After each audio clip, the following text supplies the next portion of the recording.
Coming at you with another pre-show. All those things. Sorry, our first pre-show just dropped today as of this recording. Today, yeah. And I guess I either forgot or just haven't heard the pre-show intro music. And I was like taking a walk after work, just going down the street, and all of a sudden, like the pre-show music starts that you all just heard, and it was like, yeah, this is like upbeat and like yeah, this is cool, So and then immediately that vibe disappears as soon as we start talking. That's right. So I tried to on this recording, jazz it up a little bit, I guess, or pep it up or whatever. Yeah, funk it up. It worked. Yeah, I think it worked. Everybody appreciates it. Yeah. So this is out in middle of January. So happy Halloween, like that, everyone.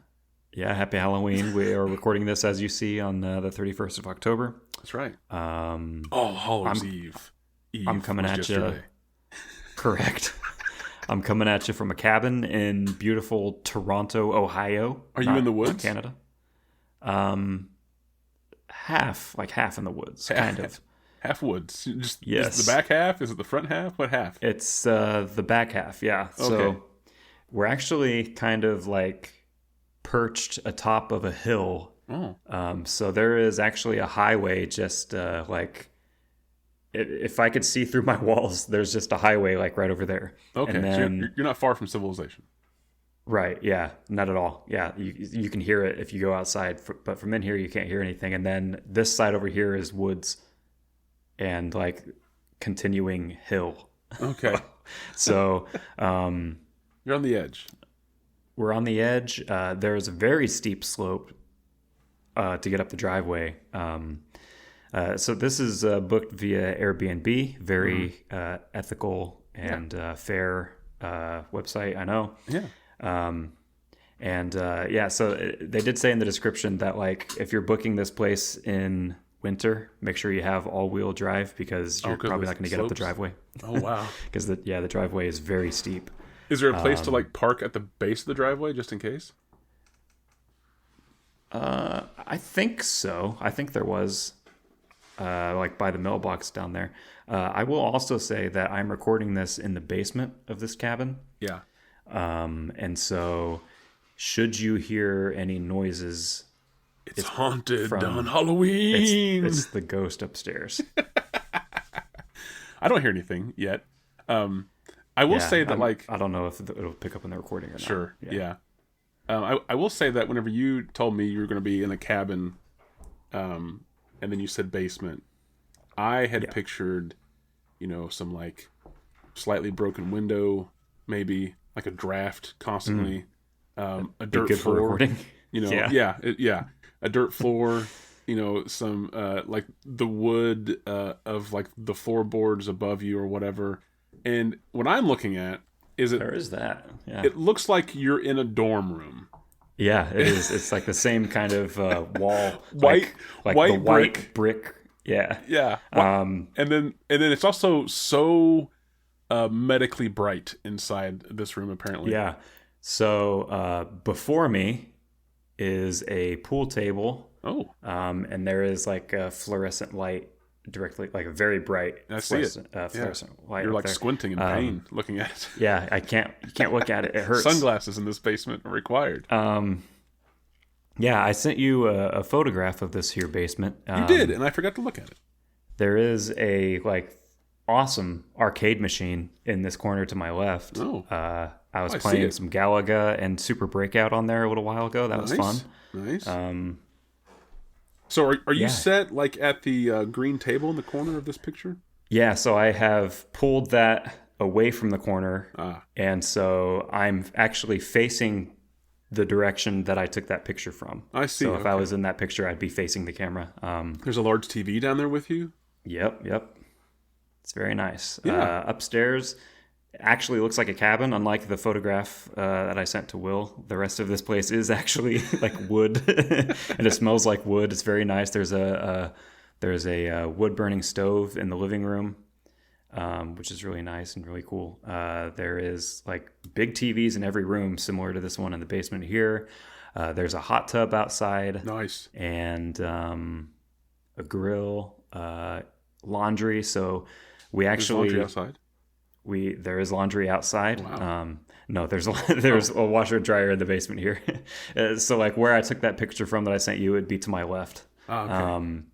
But yeah, so there is a washer and dryer down here with me, and one of the perks for us to coming to a place like this is that we get to bring our laundry, because we live in an apartment complex in which you have to pay for laundry. But not only that, you can only pay with quarters. And Right. so we have to make a trip to get cash, and then we have to make a trip to turn the cash into quarters before we can do laundry. It's a fucking nightmare. So my question is it going to be more convenient to just book this Airbnb weekly just purely for laundry? Yeah, so whenever I was truck driving for those 2 years and I was making more money, so the guy that hosts this place hosts separate cabins that me and my partner have been to multiple times, closer to home, like half an hour away from home. And there was a stretch of time where we were actually going there like maybe once a month, or every so often, as almost as frequently as we could whenever it was available. Yeah. And one of the big mainly the hot tub, but one of the other main reasons was we wanted to do laundry. So we would like pile up a whole bunch of laundry and come out there and just do laundry for like a whole day. And we were like, this is fucking awesome. Yeah, so it's great. The last time we went up there, though, was earlier this year, 2025, in which we're recording this. And Last year. Last year at the time you're hearing this. So almost a year ago at the time you're hearing this, it was. So we went to one of those cabins that we had been to a bunch of times, and we brought our laundry, as we always do. We come for like 2 days and bring like a whole bunch of laundry to wash. And so we were trying to do that, and the washer and dryer were like fucked up. There was like Oh no. a lot of like banging, like it was really loud and really crazy. Like it was like unbalanced? shaking. You could feel it shaking like the whole place. It was really fucked up. And That's scary. so I contacted the dude. It's the first time we had been to these places a whole bunch of times. This was the first time I've ever had to contact him for anything. And I was like, hey, your washer and dryer are like, something's not right. And he offered he was like, I can either try to come out there and check it out and either fix it or replace it really quick, or I can just like refund you a portion of what you paid. Oh. Like he offered one of those two choices, and I was like, Well, I'm only here to do laundry, so I would take yeah, one of the main reasons we're here. I didn't say that, of course, but I was like, yeah, we were really wanting to use this. And he was like, that's fine. I'll be out there shortly. And he came. So that was the first time ever meeting the guy. So he was there, and he had what I assume was his disgruntled wife, and there was like somebody else, I think, but what I assume was the wife was very not happy that she had to be there doing this. She was very clearly annoyed. And so him and this other person that was with them like actually had like a furniture dolly, and they brought in a replacement and replaced it. Did they go like buy a washer and dryer, you think? They either bought one like immediately, or they just had house. like extras, or they took it from a different property that they have. I don't know what they did. The wife was upset because her laundry room was like, vacated for your weekend trip. Yeah, I think she was upset because they had to like trudge through the like sleet outside come deliver us a washing machine. And so anyway, they replaced it, and then they left, and we put our clothes in it, and something breaks. Oh no. It got all fucked up again, and there was like a sound, and we like went in there and we opened the door, and it was like the drum within the washing machine had like become dislodged. Oh gosh. And I took a picture and I sent it to him, and I was like, just so you know, this one also did this. Did he ask the money's fine, it's okay. Did he ask like, what are you washing? And you're like, oh yeah, sorry, my basketballs. We had to wash. Yeah, like all my sports equipment. Yeah. No. No, I'm he using it to didn't. like mix concrete. That's what I'm doing. He, I from what I recall, he basically just like apologized for any inconvenience or whatever, and then gave like refunded a portion of my price. That's all I remember. And his wife was like, so that whole trip was just pointless. You Yeah, should just yeah. That's why he was so courteous to us. He was just like, here, just yeah. at least I can be done with this half of the problem, and I'll just give you like $100 back or whatever. And now I'm out 2 washers. Yeah. Yeah. So, but yeah, Kevin, that's the dude. The dude's named Kevin, is a swell chap. But yeah, we've wanted to come to this place for a couple of years now, and every time we've had a chance to check it out, it's always been booked. And so this was actually the first time that our schedules kind of lined up. And so, yeah, we've been looking forward to this for a while, and so far so good. Haven't tried to do laundry yet, so I don't know if that's gonna have any problems. But so far so good. Yeah.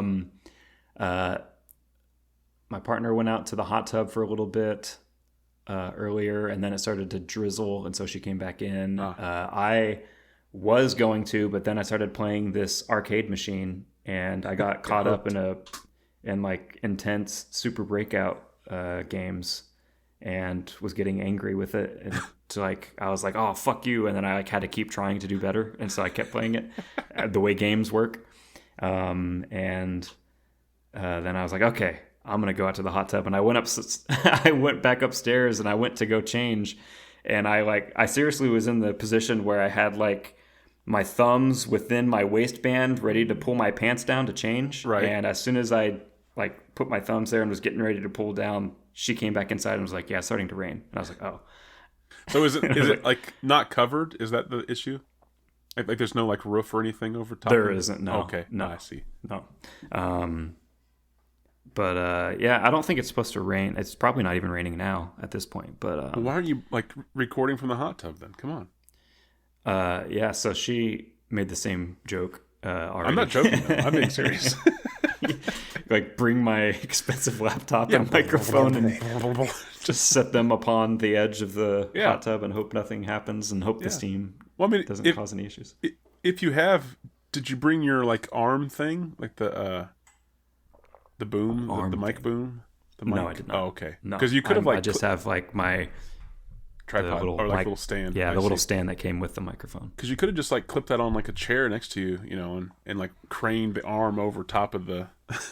Yeah, well, the water. It's not happening. It's not happening. I know know you've always wanted to time. have the hot tub episode, but it's not going to be this one. I think we need to have an episode where we are both in a hot tub. It is just the audio is mostly just Yeah, exactly. it's just bubbles, and in my case, like wildlife. Yeah. Yeah. So that's how my Halloween day is going so far. So I got off of work, went home.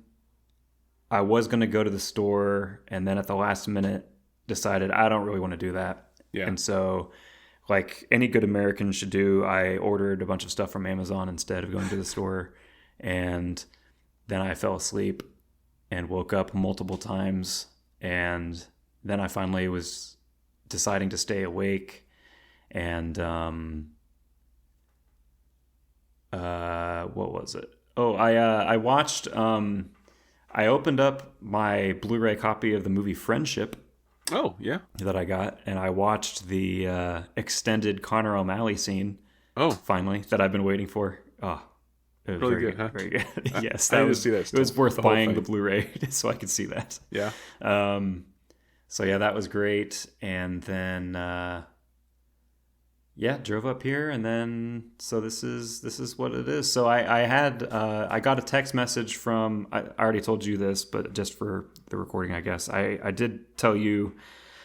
I got my second Friday in a row. I got my text message update from about my jury duty summoning that I had. That's right. So last week I woke up, took my phone off of airplane mode, and I got text message. Because I opted in for their text message notification, so I don't have to call their automated number or whatever. That's convenient. And I woke up with a message saying that my juror number is one of the ones that has to show up on Monday. And then, so I texted my boss and I said, hey, I have to go on Monday to that thing, just so you know, I'm not going to be at work, blah, blah, blah. And then about half an hour later, I get another text message from them that says, basically, never mind, nobody needs to show Psych. up. We'll text you next Friday if like for any further instructions.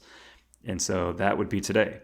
And so shortly after I woke up, it was around noon or 1 o'clock, I get a text message from them again saying, that same jury pool, 0 through 89 jurors, 1 through 89 report to the courthouse on Monday at 9 a.m.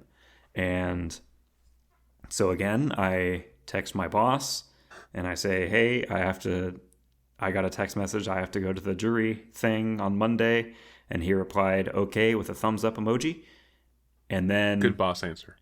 30, 45 minutes later, I get a text message saying, never mind, don't have to go. So to read you these exact text messages that I got today, because I got multiple from them. Wow, yeah. This isn't a thing that you can't like reply to. This is just like an automated. Yeah, sure. Or somebody. It's an automated thing, I think, that goes out to everybody who signed up for it, but it's sent from a person. Yeah, is the impression I get. Yeah. Yes. So I So was typing this. today at 12:51. All caps, jury duty, : you are about to receive reporting instruction for Monday, November 6th. Please locate your juror number on your summons. You cannot reply to the texts, all caps. Jury duty, jurors 1. Monday, November 6th is the important part there, yeah. Correct, yes. 'Cause the 6th would be Thursday for anyone listening Yeah. in January. In the past. Jurors 1 through 89 must appear on Monday, November 6th at 9 a.m. Jurors 9...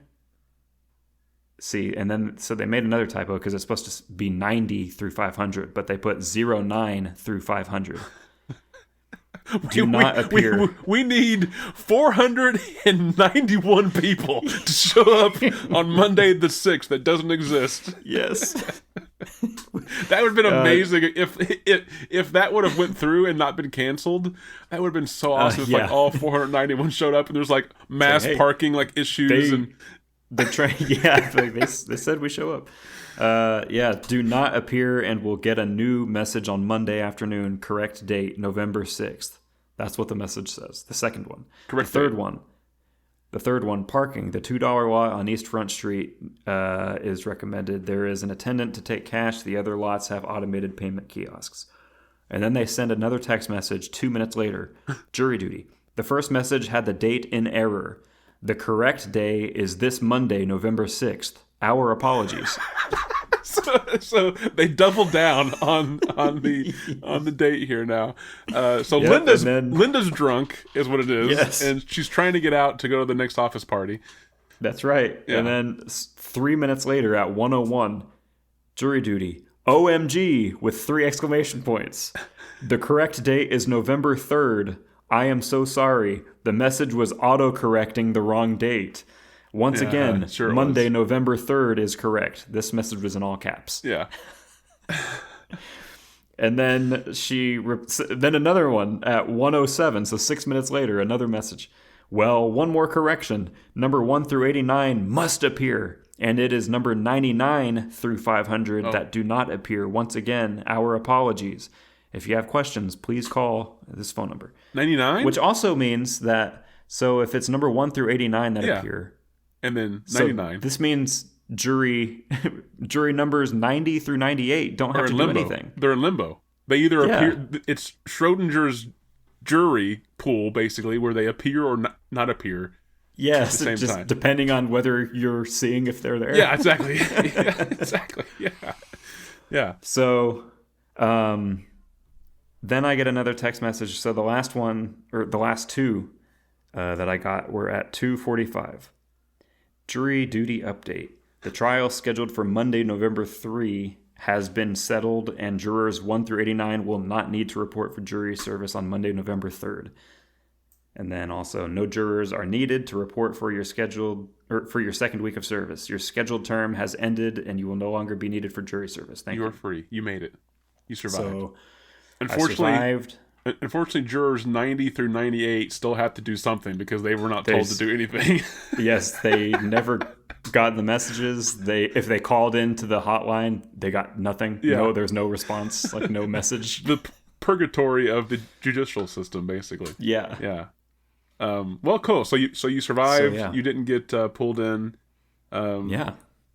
And so right now I'm just kind of at a point where I'm just trying to decide if I'm going to go to work or not still I that think, first day of the week. I don't think you do. I know. That's Tune kind of in what next I'm leaning week. towards. Tune in next week. Find out. I also like to imagine that it isn't a human behind that was just AI. It was just like pretending to be, human for a minute, being like, "Oh my god, Yes. I'm making a typo. Look at me." oh, silly me. Yeah. Yeah.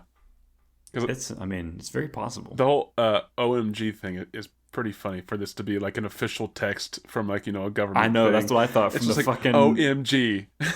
about jury service from the Yeah. fucking courthouse. Yeah, just send another one that says correction, final Yes. correction or whatever. Yeah. Correction for OMG. reals. OMG, exclamation point, yeah. Yeah, I thought that was really Lol. strange too. I was like, wow, this is a really professional joint Emojis. we got. Have you going tried here. to reply to that? No, I haven't. You should have. Like, what is wrong with you? You should have been like, I'm number 92. What do I do? What do I do? Help. Yeah, I'm stuck. Can anyone hear me? Just text them 911. Yeah. Yeah. maybe I Correction. should have. Monday, November 6th. That's funny. Yeah, so how's your Halloween off to? How's it been? I mean, it's been a day. It's not off to. It's 9:02 now p.m. It's just but, started. It's just begun. Yeah, I guess so. It's Any my first... spooky events? Yeah, terrifying. I did have a spooky event last night at work. In all seriousness, this is true. Very weird. I actually genuinely have no explanation for how this happened. Last night would have been Halloween morning, right? No, this would have been the night of the 30th. It wasn't past midnight yet. Okay. So I got All back to the Hallows warehouse. Eve, as they call it. Eve, yeah. I got, as they call it, yeah. Popular. As most people call the 30th. Yes.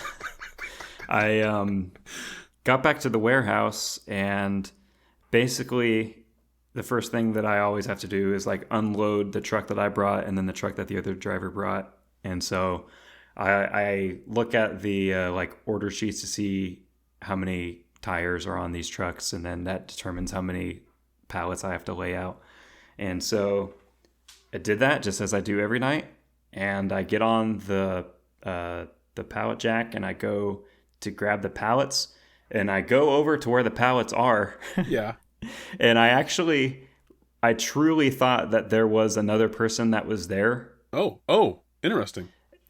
Because so I thought that somebody was just fucking with me, so I went over to where the pallets are, and I like swung the pallet jack around to where I'm gonna like go like push the forks forward into the pallets. Right. And I swing it around, and one tire just slowly comes rolling up to where I am, just like out of nowhere. There was like nobody there. There was nothing there. This one solo tire just rolled up and like bumped into the pallets and then like fell over. This is the prequel to the movie Rubber.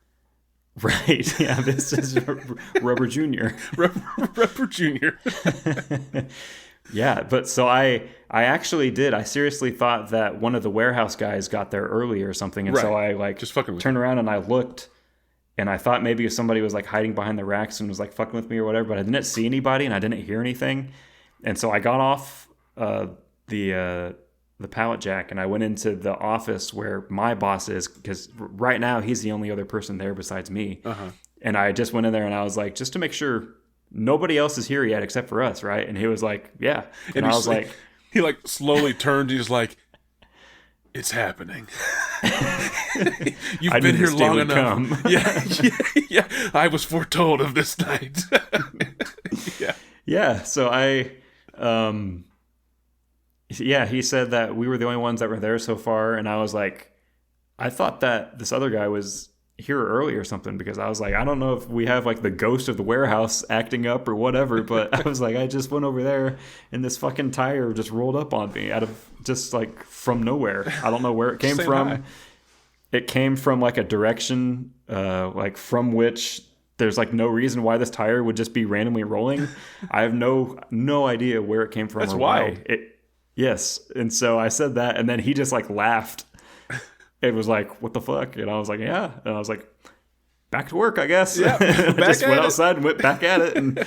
But I have no idea where that came from or how that happened or what the hell happened. Yeah. Do you I thought that think- was really strange. If it was paranormal in any aspect, do you think that it was a malicious attempt that was failed, or do you think it was something malign that was just like saying hello or whatever? Like it could have been a pussy ghost that was trying to like fuck Pussy me ghost, up, you but pussy it ghost. just didn't. It didn't like have the energy to like really hurl this tire. It just like slowly rolled Yeah. and gently fell over. Or like it was, Or it could have just been somebody being like, notice this. No, notice me. Or even like it was trying to roll it in a way that it hoped that you like stepped backwards over it, you know, and like Oh fell. yeah, But it was like mistimed, maybe. yeah. No, I don't know. that's very possible. I mean, there's no way to know for sure. What if there was like? Um, Have you checked the history of the building of that building, yeah. to know? No, I haven't. To know if like maybe someone died because they had a flat tire or something. Like this is that ghost. No, like, the only historical digging I've ever done is I asked my boss one time what this building used to be oh yeah. before this company bought it, and he was like, I don't know. Oh, And that's great. That's as far as I got. Great research. Yep, I'll just that's end as it much there. research as I've done. That is kind of but weird now though, it's- because can you? So yeah, I truly don't know. I have no idea, because it also, so whatever it was, it just obviously by coincidence it had to have only just happened at the exact moment that I was coming into that spot at that moment. Right. Yeah. I didn't hear, so it wasn't, so the direction that it was rolling from, there's not like racks of tires that are over there. There are a few pallets with like basically junk on them. There's like some tires that I think are essentially scrap. That's the direction that it came from. Right. But I also didn't hear like the sound of it having like slid or fallen off onto the ground or anything like that. Even if it did, that's also not really that close to where I am. So it would have had to have like fallen onto something at the right angle that would have like enough propelled inertia. it forward to Yeah. roll toward me. So I don't know where it came And I don't from. imagine that or- you guys store any tire like on the tread, as far as being right. able to Yeah, roll. they're always on the side. Yeah. So Yeah. even if it, I was just trying to explain, like, even if it fell from somewhere, it would have had to have fallen, one, silently, which is going to be pretty hard, and then two, also have fallen like perfectly on the tread to where it didn't wobble or Yeah. or even like turn slightly. Yeah. That's wild. Yeah, because it wasn't. Yeah, exactly. Because it wasn't kind of like rolling like wobbly or anything Yeah. like that. It was just like steadily, but not very quickly rolling. Like me on the pallet jack right here, it was like immediately to my right. It just rolled up and it bumped into the pallets that I was picking up and then fell over. Just trying to say hello. Just saying hi. What the fuck? Just trying to help It you. was very strange. Yeah, I've never seen something like that. I did have one other. I don't think I talked about this, but this was like maybe a month or two ago. Also wait, at work. Hold on. Just one last question. Was the tire that rolled past you, was it a scrap tire or was it a good tire? It didn't look like it. It looked like it was fine. So maybe this was like But I don't know for sure like where it was supposed to be located or where it originated from. Right. But it didn't look like it was like one of those ones. what if this was one of those things where that is a defective tire and It can't stop rolling. no, I'm staying with like the paranormal side, and like the defect was unnoticed or unchecked or like quality control or something skipped over it, right? and like some kind of like a future entity, or even like a future self of the person who ends up dying because of that faulty tire, or even like a guardian angel if you want to go that route. It was trying to tell you, hey, get rid of this tire. Like, don't allow this tire to be used by the public. And your whole response was just like, that was weird. And then, and then you just like, and I did. I actually, after I talked to my boss, I just left it where it was. So I was like, this is somebody else's thing to move. And now or it could have even been like that. So I'm thinking like Harbinger, or like good intentions. It could have been bad intent, where like maybe this poltergeist or demon or whatever thing wanted this tire to be put out there, just and then it was hopeful that you wouldn't put it on the scrap pile. So now the next guy who sees it's like, oh hey, a good tire, puts it in with the other ones, it gets sold, yeah. And then a family of 8 dies in a minivan because of this one tire. I mean, it's a bummer, but that's just life. Bro. That's just life. That's how the world works, apparently. It just goes around. Who am I to interfere? Exactly. I mean, it's God's plan. It really is. It's God's plan. Mysterious ways. That's what right. Say. It's right. Yeah. Yeah. What brand tire was it? So I don't buy Arroyo. Okay. Oh, I think I have owned those actually. All right. Well, they're possessed apparently because tires don't just roll around. Maybe it's just that specific size. It might just be that specific size, not necessarily the brand itself. Yeah. It's size like 666 or something like that, right? Yeah. Was there maybe like just a size that doesn't exist? It's just the one tire that was like misbranded, like the stamping machine like had a weird. It could have been. I didn't look. Did you look inside to see if there was like anything inside the tire itself? Nope. Like maybe there was like a little mouse in there. It fell over. I talked to my boss, and then I came back. I lifted the pallets up, and I took them. Maybe mice have been trained by the mob to steal tires. So they're like running wheel inside of the tires. Yeah, and this one just like it mistimed it. So it's like the door was up for it to get out because you were there, and usually it's waiting for you to like turn your back, but it just mistimed you, and now it got caught. So I had to abandon the plan. I'm just saying these are all these possible. Are all possibilities. Exactly. Yeah, these are all possibilities. Yeah. That's all we're saying. We're open-minded. There's no way to prove or disprove any of these at this point. In fact, I still think it's just a sentient tire, and this is just the escape plan. Like the tires are finally rising up. It's definitely my leading theory. Makes sense to me. Yeah. So that happened Thursday night, and then just last night. Now you're in a cabin. Are you worried about any kind of rubber product in this cabin coming to life? Ooh, have you checked question. Your tires? Yeah, I did actually. My tires seem fine. Well, I mean, as far as normal reality is concerned, but you don't know if one of them just decides to take off.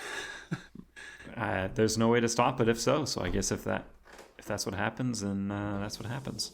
Like, are you sure your partner's in your house right now, or in the cabin right now, or is it possible that like this is just she's like a being tire abducted by a tire? Or that's it. Room this is, I hear. Yeah, the tire has replaced her now, and you're now forced to. Instead of footsteps, I just hear. Just hear like tire tread going across the room. It's like, what is going on up there? Yeah. And then like the power goes out, and then you just hear like bouncing down the steps. Yeah, down the steps. Yes. Boom, boom, boom. Yeah. The night of the tire. I might have these. The tired tonight. Yeah. The tires. To answer your question, nothing exciting has happened. I worked today, and I wore I wore a costume into the office. That was fun. Oh yeah. So we all agreed sort of vaguely Thursday. We were like, hey, so we're going to dress up tomorrow? And we were all like, yeah, sure, why not? And I was the one who initiated that plan to dress up, sort of like I said, half sarcastically, not thinking that anyone else really would. And there's only 4 of us in the office. But also thinking that, like, I've got some stuff at home, like a wig or whatever I could probably throw on, and just, something simple that I don't have to like keep on all day. Yeah. And then I came home and I went to bed. So I forgot all about that, and I didn't pull anything out. So then this morning I woke up at like 6 o'clock, and I was like, oh gosh, I now don't want to be the only person who doesn't dress up, because I was the one who told everyone that we should dress up tomorrow or whatever. It'd be really embarrassing. It would be. And knowing my uncle who works there, of course, I was like, he's probably going to have something. And then he's going to like be like, well, you didn't dress up? So I was like, I have to bring something. So this morning in like my half like stupor, trying to like wake up or whatever, I was rummaging through my... You could have not dressed up, and then if he was like, you didn't dress up, and everybody is like, what the hell, this was your idea, you're like, yeah, no, this was a social experiment to see if I could influence all of you to wear a silly outfit to work one day. Yeah, you all failed. Yeah. You're all susceptible. The fact that it's a national holiday has nothing about this. I am that powerful. Yes. I just chose to flex my power on the day that it was most likely to work. By coincidence, it also happens to be Halloween. Yeah, just coincidence. That's it. Yeah, I could have, but yeah, I would have been I would have been bullied probably. So anyway, so I was like, okay, I got to figure out something, and I have like 6 or 7 different like spooky-ish wigs in my closet right now. Spooky wigs. Yeah, like they're all, the old gray, like old, like witch-looking wigs or whatever.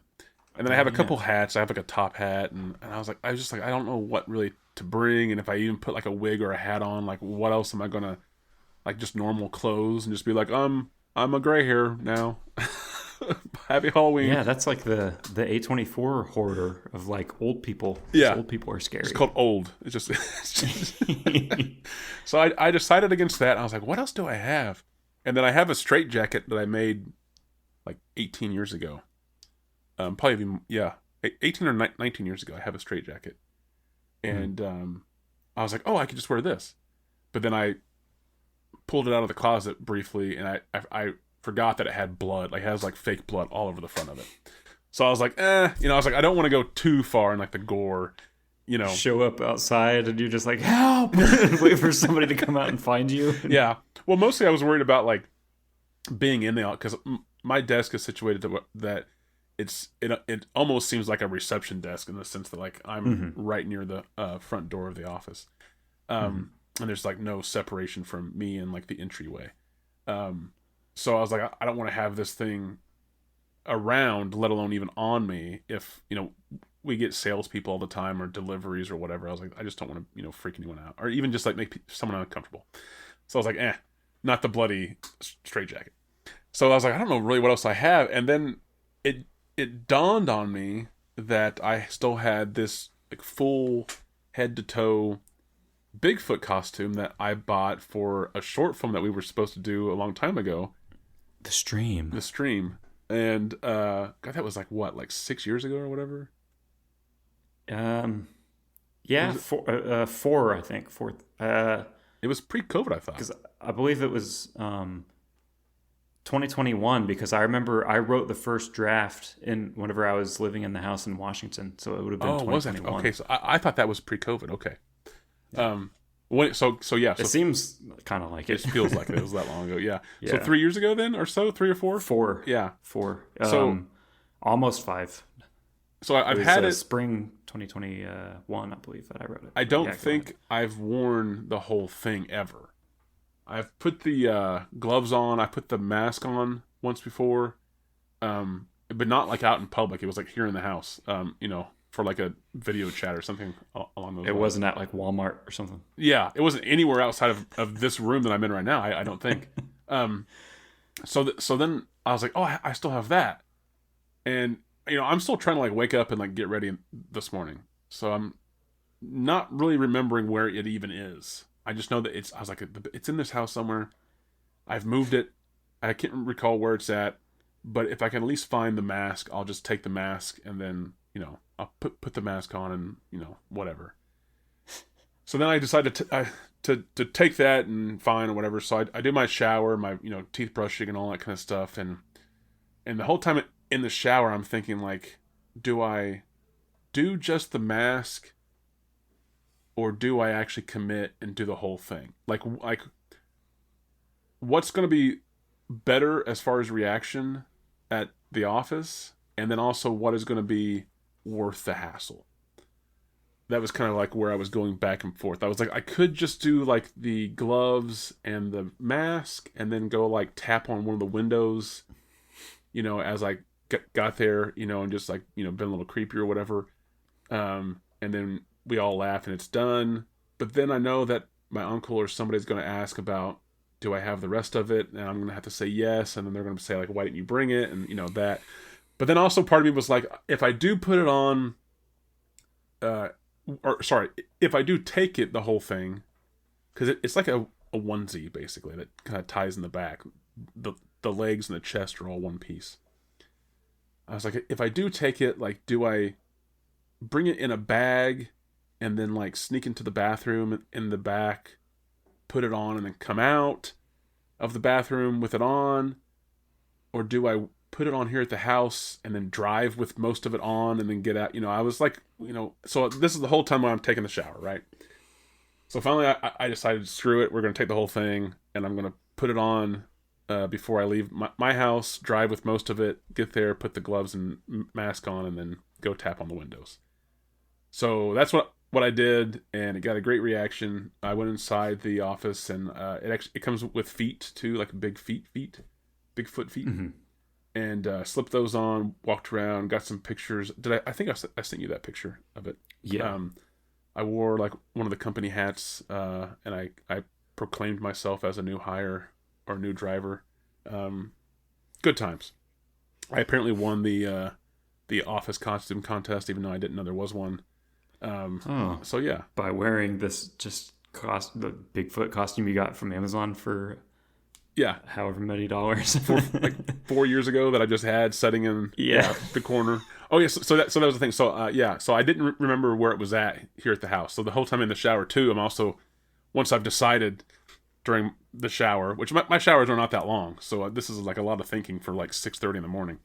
I was trying to also place like, where the hell did I put this thing last? Because it was actually, the last time I remember where it was at was whenever I wore it for, I can't remember if it was a video chat with you or with some other friends or whatever. It might have been some other friends for like New Year's Eve or something. Anyway, that was like 2 years ago probably, and it was in this room. But I've rearranged things in this room, so I was like, I don't think it's in here, and I just could not recall where it was at. So now I had this idea, and I'm like committed to it in the shower, but I'm also not really sure where the damn thing is. And I'm like, I don't want to spend, because I was kind of running late anyway. So I was like, I don't want to spend any more time. If I can't just like walk into a room or two in the house and spot it, then the whole plan's gone basically, right? Well, I had forgotten that like it's been stored essentially like in the corner of my bedroom, like right next to my bed for the last better part of a year probably. So I literally walked in to my bedroom from the shower to put my clothes on or whatever, and there it was. I was like, oh, hey, shit, yeah. And then I also saw that I had my like old maid costume too, which I totally also forgot that I had. And then like in that moment I was like, ah, shit, like which one should I do? Like this old grandma maid, like, but it's like a 5-piece costume. It's like layers. It's a legit like maid costume. And I was like, nah, I'm just gonna go Bigfoot and call it done. So that was the plan. Stuck to it. Good times. Like I said, I wore it in the office, and most of the office staff was there. And this thing's warm too. Like it's like, it's a pretty stuffy costume. So I took it off, and then about an hour after I got there, another office person was showing up, so I had to put it back on and like, present myself to them basically. Got a laugh out of them. Took it back off. 2 hours later, the final office person was finally coming in. So I was coerced to put it back on and show myself to them. So I'm sitting there, and the person that we're waiting on is like pulling into the parking lot. We see them pull in. And at the same time, unbeknownst to me, the FedEx delivery person also pulls in the parking lot. Nice. So I'm sitting at my desk, which again is like the reception area basically of the building. And I've got like my full fursuit, on, and then I've got my gloves on, and I'm waiting to put my mask on like last second because it's the most stuffy.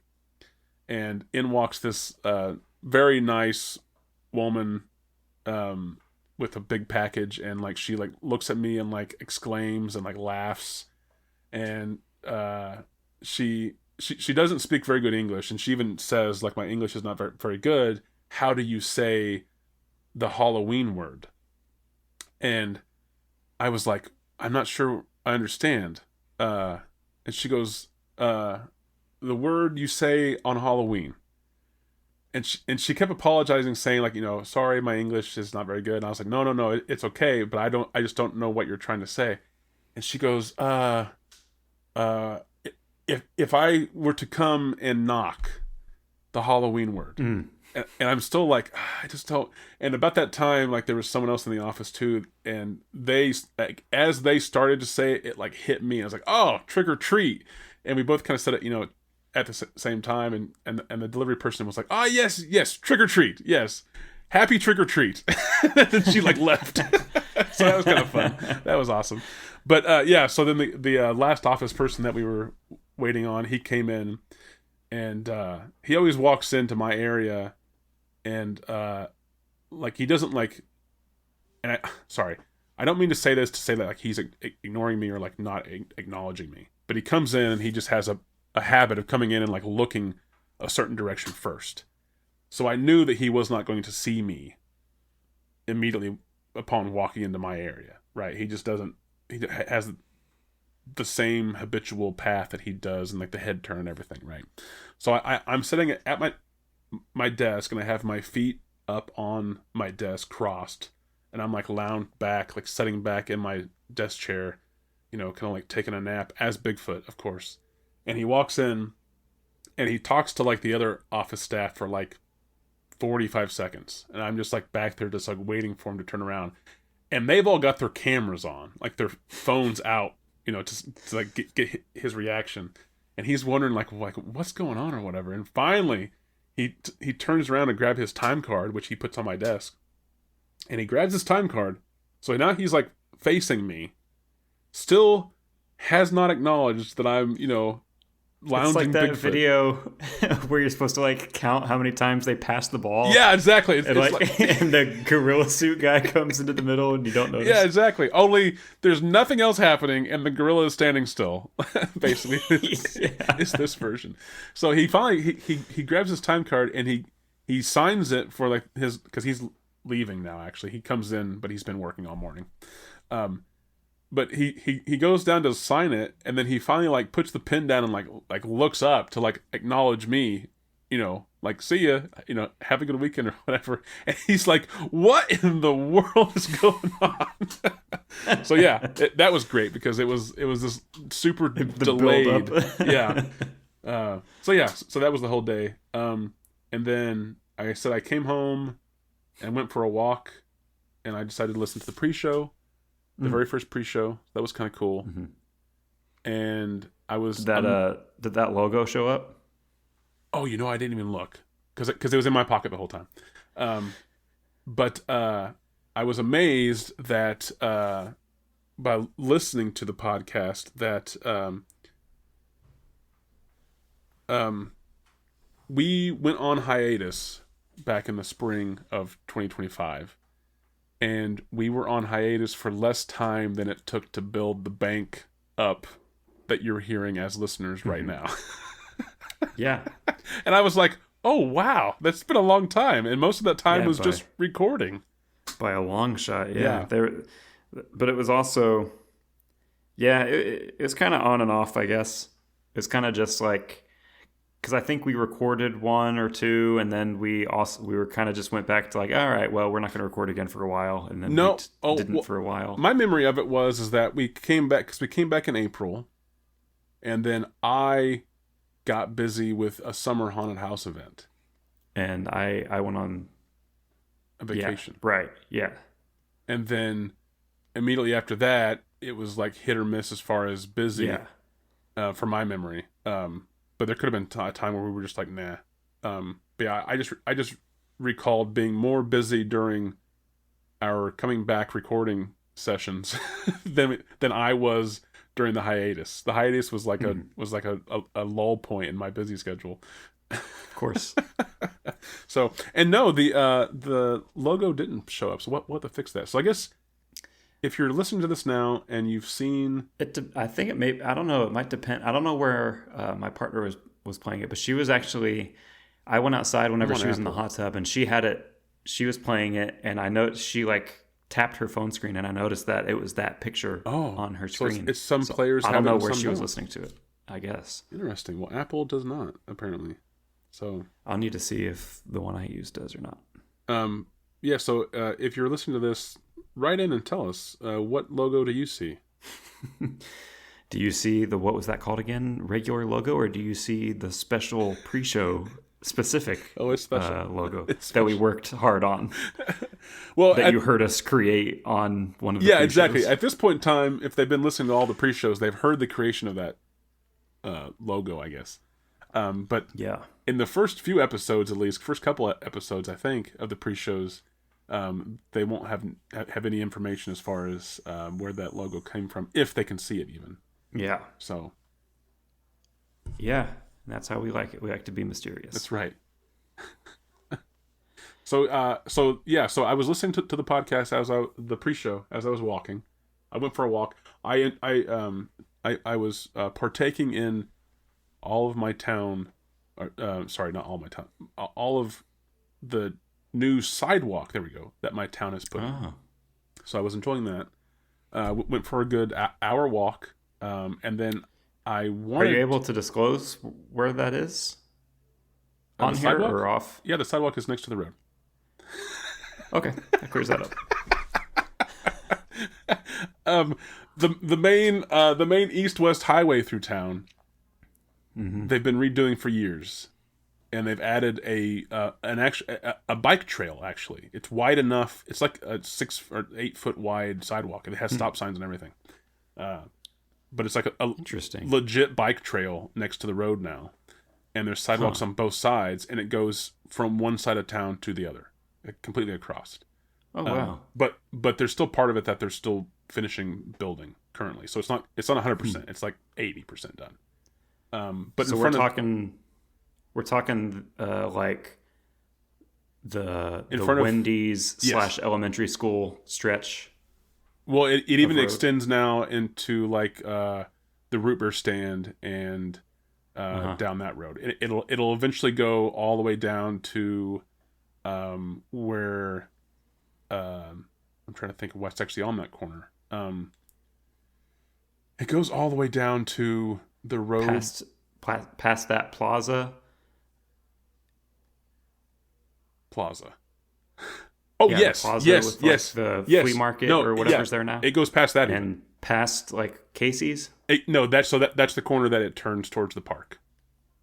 Oh, okay. Yeah, but it's no longer a bike trail when it goes towards the park. I don't think, at least not right now. It's not. But yeah, so all the way from the bar on the east side of town that is angular, all the way down to the Casey's. Yeah, all the way. Interesting. And there's actually sidewalks on both sides now. So there's the big bike trail sidewalk that's on the north side of the road, and then on the south side of the road, there's just a normal sidewalk. And they both go the full length. Yeah, it's kind of cool. So yeah, I did like I said, the 70% that's done, I did that and back. But I was listening to the podcasts. I was really kind of enjoying remembering back in April what we were even talking about. So that was fun. Yeah, I don't remember. I haven't heard it yet. It's pretty enjoyable. I'll say that. The only thing I remember is your like poison ivy story. I don't remember. You will see. Else. I had forgotten that too, and that's the part that I just finished.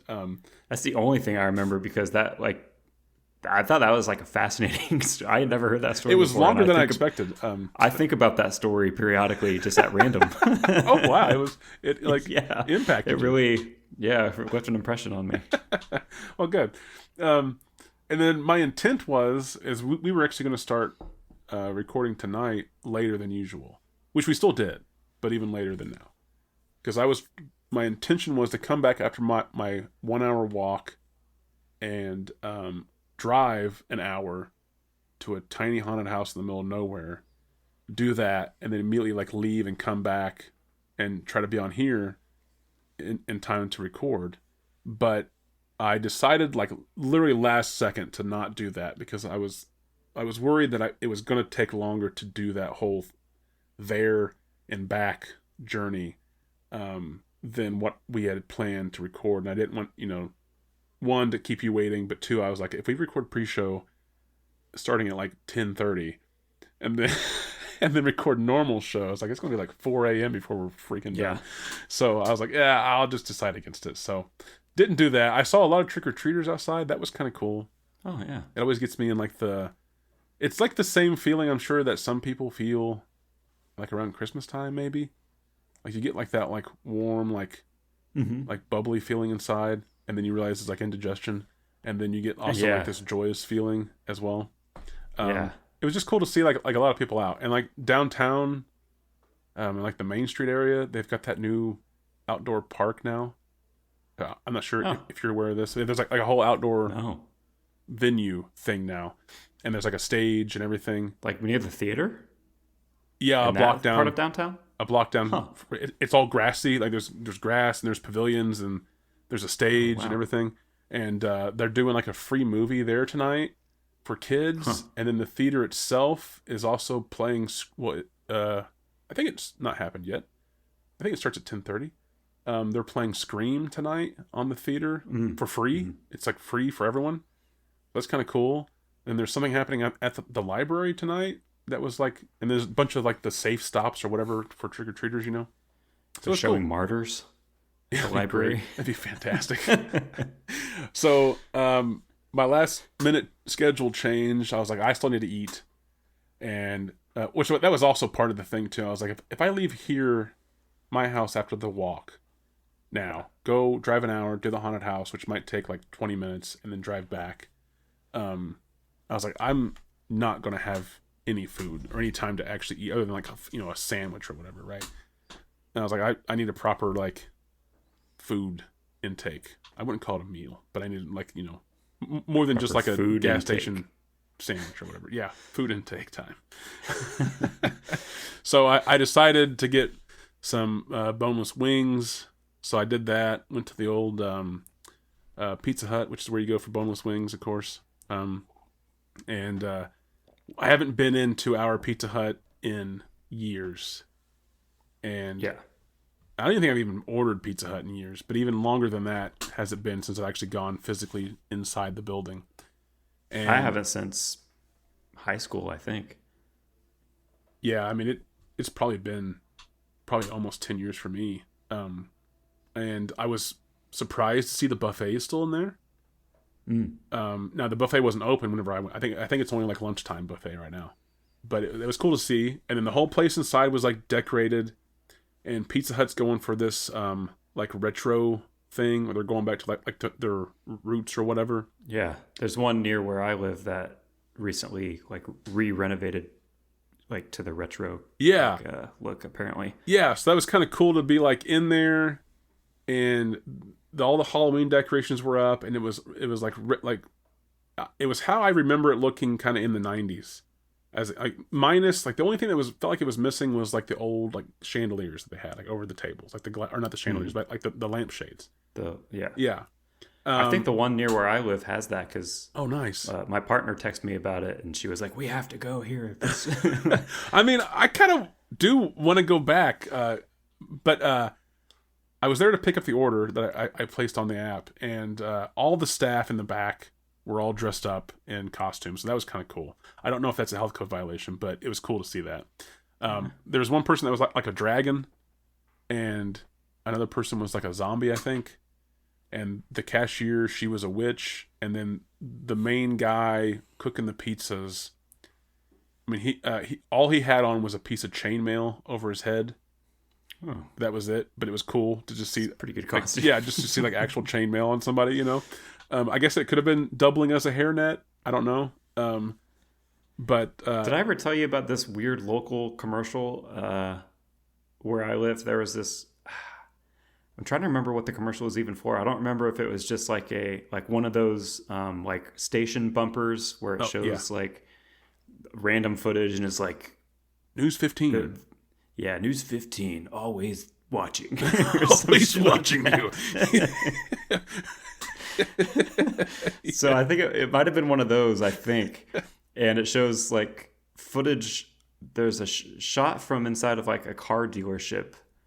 And there's a whole bunch of people in, I assume, Halloween costumes. I don't know if it was like, if there was some kind of event there, but there's like one or two shots in this commercial or bumper, whatever it was, that's in this dealership. And there's like a ton of people all wearing like different costumes and like different characters. And you can pick out all these different characters and whatnot. But there is one shot for a brief second that is of this line of people all in costume. And there is one person, there's a person, I'm trying to remember if it was crazier than that, because I think maybe nobody was in a costume but this one person. Oh, that's different. I think that's part of what was so crazy about this shot. I'm trying to remember. But there is a shot of a line of people and one person, one of these people is wearing the costume of a panda that has blood like all over its mouth and its chest, and it had like chains like it just like ate on its somebody. Like it broke loose and like murdered someone. There's like a bloody panda person. I like the idea that like it's a bunch of people at a car dealership, which already seems weird.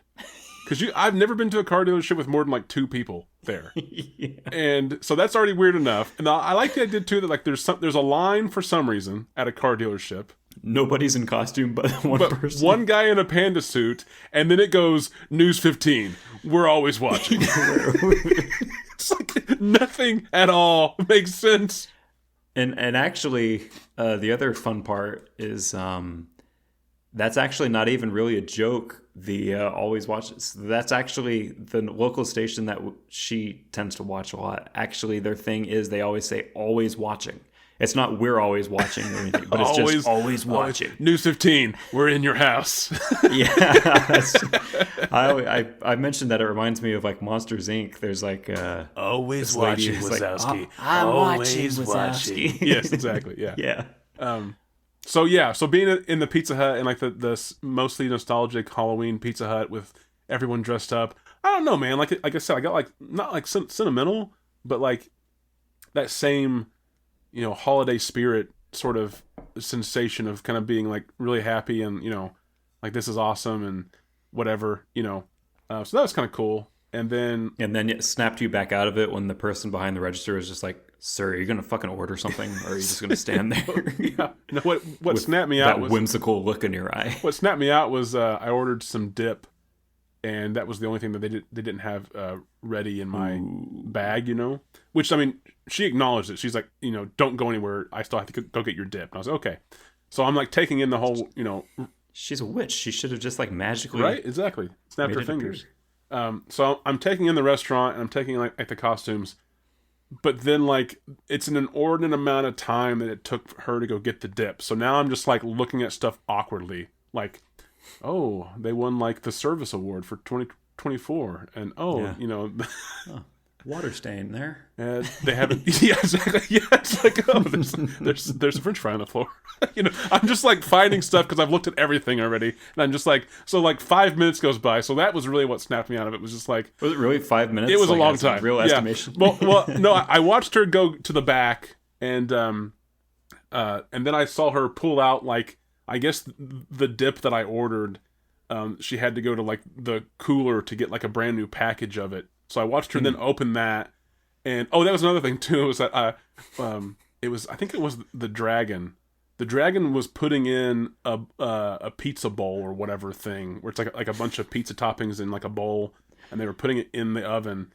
And I was just watching this person like handle the raw ingredients with like their hand, like no glove. I'm not saying that they violated any kind of food service thing. I'm not saying that, but it was just really weird to see like a dragon like touching, food and then putting it into it, because it was a full like head to toe dragon costume. So there was a lot of things where I was just like, I was almost overwhelmed with like the joy of nostalgia and the holiday feeling of Halloween and seeing everyone dressed up, and it was kind of fun or whatever. And then I'm still standing there waiting for my ranch. I'm just like, man, okay, well, I'm still hungry. And, What a day. yeah, what a day. And then as I was leaving, like 20, I'm only slightly exaggerating, but a lot of kids walked in all at once, like little kids and their family, because I assume that like Pizza Hut is like one of the safe stops in town for trick or treaters or whatever. Because there was a bowl of candy on the. Each child gets one pepperoni in their bag. One pepperoni, and it's tossed in by the dragon. The dragon will toss in your raw pepperoni with their bare hands. Just a greasy pepperoni into your candy bag. Find the pepperoni. It's a fun game. Apparently, have you heard this? That like, giving out potatoes, like a raw potato, is a thing. That sounds familiar. I think I have. It's supposed to be like a desired get as well. Like kids apparently will seek out the house that has potatoes. Is this like a TikTok thing or something? I'm sure it is. I don't know. I mean, but it's for like younger kid. Like preteens. I think, not like teens. There was an athlete. I want to say it's almost 10 years ago, probably like 7-8 years ago, maybe. Mm-hmm. There's like an athlete who was like hospitalized, or they had like an injury, and while they were in like the hospital or recovering or whatever, a fan sent them like a get well potato. Oh yeah, I know that you can mail potatoes. I've seen that before. I've seen that online, where they just put like a stamp on a potato and send it. Yes. Yeah, I've seen that. But apparently this is like, instead of giving out full size candy bars or candy in general, a house will just give you a full uncooked russet. I wouldn't be happy.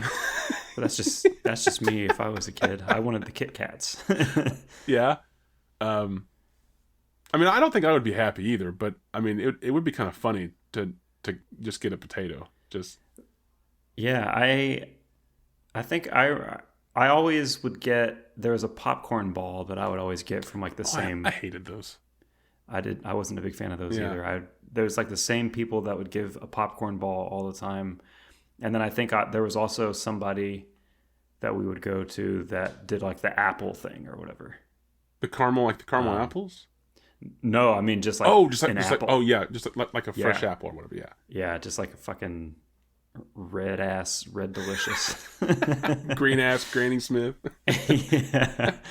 Golden Delicious is my jam. That gold ass. No, apple. man, Fuji apples are best. Okay, sorry. Just saying. Apple I like all. I'm pro apple just in general. I'm pro sweet apples. I don't like those tart apples. Granny Smith is definitely one that I don't go for. Yeah. But I still don't really. I wouldn't say I dislike them or anything like that. I'm anti Granny Smith.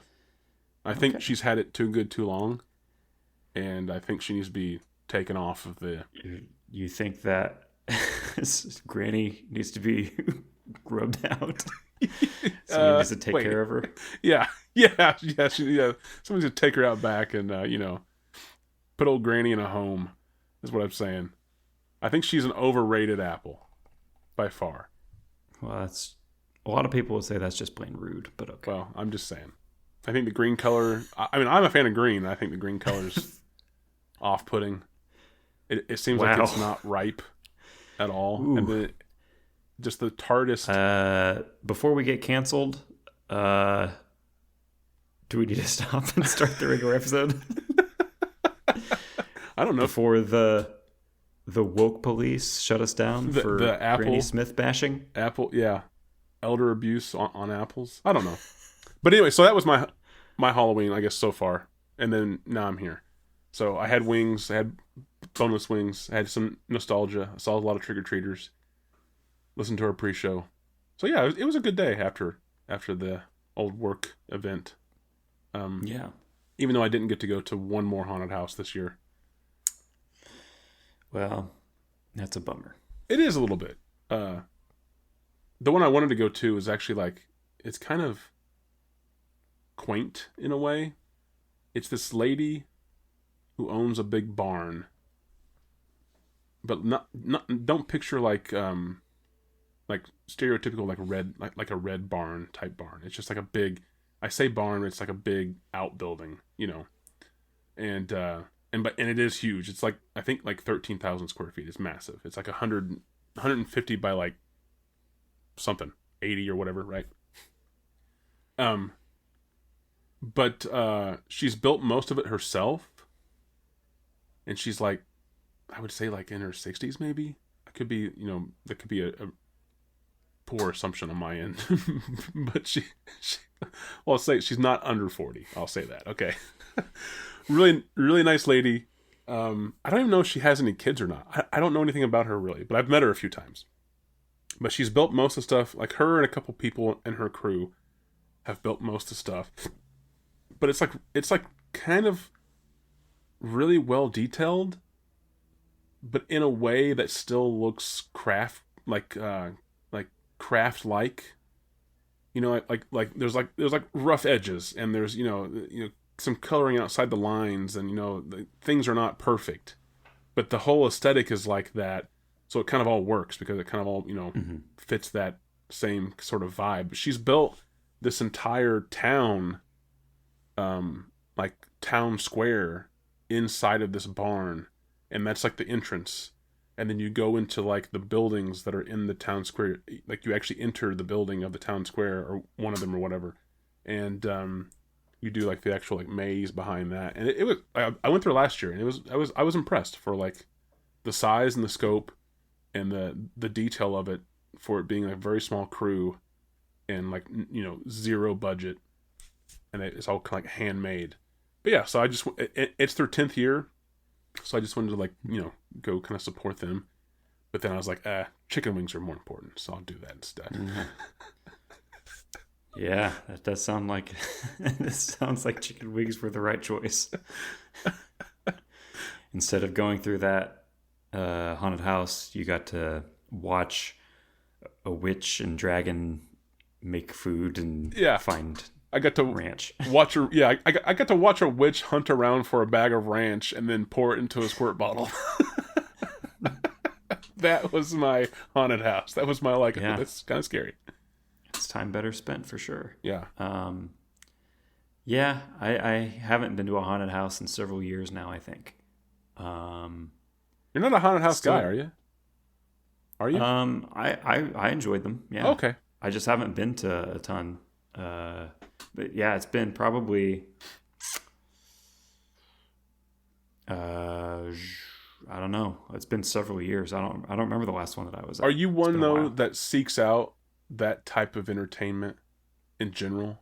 Like the more like, I'm going to spend money on like a theme park or a haunted house, or would you I just feel like that's not your thing in general. Seek out, I would say no. Right. Okay. I enjoy them. Really don't like. Right. I really don't like amusement parks. I will say that. Haunted houses, I do like. Yeah, I just haven't been. Why don't you like amusement parks? Is it like the people? Is it being amused? Partly that. I don't like the rides. I don't like the people. Oh, really? It's just you're like not a rides guy situation. No. Not. I haven't been, even whenever I was a kid. I remember. Are you frightened by them, or are you just not? You just don't. I just didn't like them. I never liked roller coasters for sure, and then other stuff. I mean, I had like decent times at like Holiday World, for example, whenever I was a kid, but I never really wanted to go. I actually, if because I think my dad would get passes either for free or really cheap through his job, and I remember they would always talk about going to that, and I'd always be like, I really don't want to go. Yeah. And they're like, what kind of kid doesn't want to go to the amusement park? And I'm like, I don't want to go. And then, so yeah, they would talk. There was like brief discussions. I remember at one point when I was a kid about going to like Disney World, and I was like, nah, I don't want to go. Yeah. And I do remember specifically my dad being like, what kid doesn't want to go to Disney World? And I was like, that does not sound like a great time. I don't want to go. And I was probably like 8 or 9, maybe. Yeah. Somewhere around there.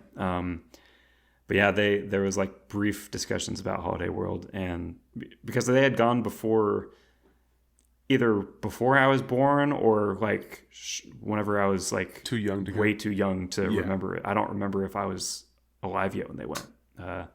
But yeah, they had talked about going back, and I was like, I really don't want to go. So that, but you do like a haunted house. I do like haunted houses. So what I guess is, I mean, clearly it's like there's a big difference, but to me it's like it's still a lot of people, and it's still like in a environment that you're at the mercy of whoever created it. You know, and a lot of lines, and there's also some thrill that if you're not, enthusiastic about enjoying, then so what's the big difference? I think lots of things. Well, no, sure, I'm just asking a more detailed response from your perspective as far as what's the difference. Yeah. Well, I think amusement parks, what comes to mind, for one thing, just the rides themselves, I don't really find fun or enjoyable.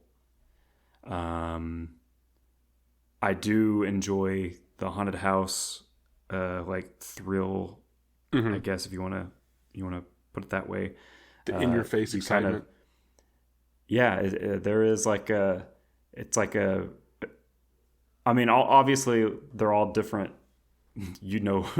Of course, haunted houses are all different if you weren't aware. Actually, my argument is that no, there's only 8 versions of a haunted house, and that's it. Seriously, like I've said that multiple times. There's only 8 different stories, and that's it. Well, I was gonna say like it's just like they're different. Repeated attempted jump scares. Yes. Right. So I enjoy that. I do enjoy, and I do remember paying attention to like the creative aspects of it, in as much as like the setup. Oh yeah, and like the way the places are decorated. Yeah, and like kind of like predicting where something is going to come from next. Yeah, going through. Whereas with amusement parks, what I think of is just like burning in the sun and like sweating and being surrounded by wild people and like children screaming and like just like a bunch of weirdos and like annoying people, obnoxious, and like everybody's yelling, whether they're on a ride or if they're not on the ride, they're just like, hey, wait up, and just like people shouting, and it's overwhelming. So I don't enjoy that, but if it's people screaming in my face trying to scare me, that's enjoyable. Well, it's coming from one direction. If I'm paying for this experience in which I know people will be screaming at me in an attempt to frighten me briefly,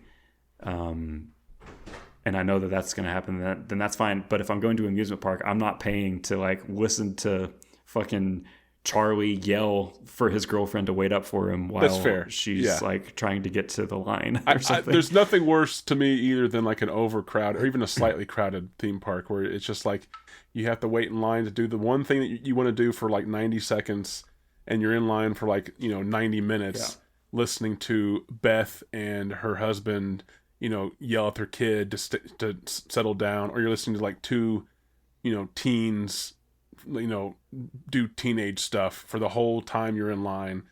So I agree with that. That can be really annoying.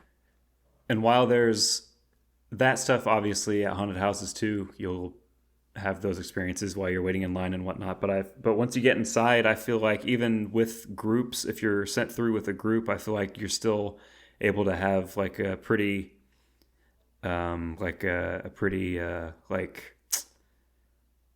individual experience. There's a bubble of sorts. Even still. Yeah.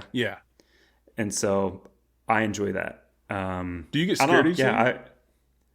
I don't think so. Sorry. That's my answer. No judgment or anything. No, I don't think so. Yeah. But I mean, so sorry. I I mean, so I guess not scared easily. But do you get frightened at haunted houses, or are you going through and just like enjoying the sights and enjoying watching other people get scared? Or do you actually get like jump scared and like frightened sometimes? I'm trying to think. I don't remember. I remember a couple of like good jump scare moments, but Okay. then I also remember mainly kind of like seeing where things are going to come from. Yeah. And from the places that I've gone through, my favorite one that I had ever been to was in Evansville You told me about that. Yeah. several years ago. And it was a place that I had never heard of. And because we had gone to the House of Lecter and the Catacombs, and both of those were really not good. And I remember my friend that I was with, I went with two people, and Connor, I'll say his name, had discovered this other place. And so we ended up going over there to check it out. And there was a lot shorter of a line than the House of Lecter and the Catacombs. And so we kind of, from what I recall, we pretty much got in very quickly. Like we only waited a few minutes from what I recall. That's always a bonus. And I remember us getting put, the first thing was, I think the theme was, I think that first year we went, it was like a clown theme of some sort. Original. And 1 of 8. I remember being... Collect them all, folks. They put us, the first thing whenever we got in there that I remember is we were in this room, this small room, and there were two guys in there in costume, of course. Yeah. One of them was like telling us the rules, Oh, yeah. and the other one was just kind of like being weird, you know, like trying to make you uncomfortable, like getting up close. And I remember, the thing that I remember very vividly was one of the rules was that like, we're not allowed, like, nobody is allowed to touch you unless you touch them first. And this other dude was like here in my face, and I poked him. He just punches you. And he put his hand on my chest and like started rubbing my chest. Intimate. And I was like, oh God. Yeah. Mistake. So that cracked me up. So I thought that was pretty funny. And then I remember that one being very enjoyable, like in general, that whole haunted house. The second year we went back there because we enjoyed it so much, and it was like a zombie theme. Yeah. 2 of 8. And and I remember there being a portion that had like a laser tag sort of situation where there would be like zombie people that would come out, and it's like black light or whatever, and you had like the little gun with like the scope, like the laser scope, and you're like shooting quote unquote at them. Interactive. And that was pretty fun. I just remember that one being really entertaining both years that we went. There was one, I don't know if you probably know this place in Illinois that my dad and I went to a couple of years in a row, Ashmore. I've heard of it. Yes. There's a place, Ashmore Estates. Yes. And I haven't been, but I've heard of it. A supposedly real haunted former like mental asylum, I think. Something like that. Is that up towards like near Terre Haute-ish area? Yeah, it's like to the west of Terre Haute. Yeah. Paris, I think. And every October they do like a haunted attraction situation, and I remember my dad and I had gone there twice, and that was actually the first time we went there was the first that I can think of like quote unquote paranormal experience that I didn't really have an explanation for, where we were. Would you rate it above or below a tire rolling past you? Below. Okay. But still, I still don't really have an explanation other than just like maybe I was just mistaken. Yeah, sure. Yeah. For this one. So there was a portion of this haunted house where you get into this area and it is completely pitch black. It's kind of like what you were describing at your haunted house, where it's like, except yours was like fog or like smoke filled. Yeah, and last you week. like couldn't see, and you're just like blindly walking. This one was just like completely pitch black. Yeah. no lights at all, complete darkness. It's like as if you're in a cave whenever they like do a demonstration yeah. and they'll turn the Look how lights dark off it on you. is. So Yeah, you- yeah. yeah. And you're like, yes, there's no It's sun. dark. I Yeah, it's understand. great. So it was exactly like that, but they had these really tall people in these like kind of like bucket head masks, like a blank mask Uh-huh. that like glowed in the dark. So there would be like a tall figure that would just like walk. Could you see up their on body or just like a bucket whip? Nope. It from what you could see, it was just this face. So as far as that your would just like walk up to you. wait, sorry, you said bucket head, but could you actually see facial like eyes and a mouth and or No, was it was a just. bucket? I mean, So it could just been just a bucket hanging from a string.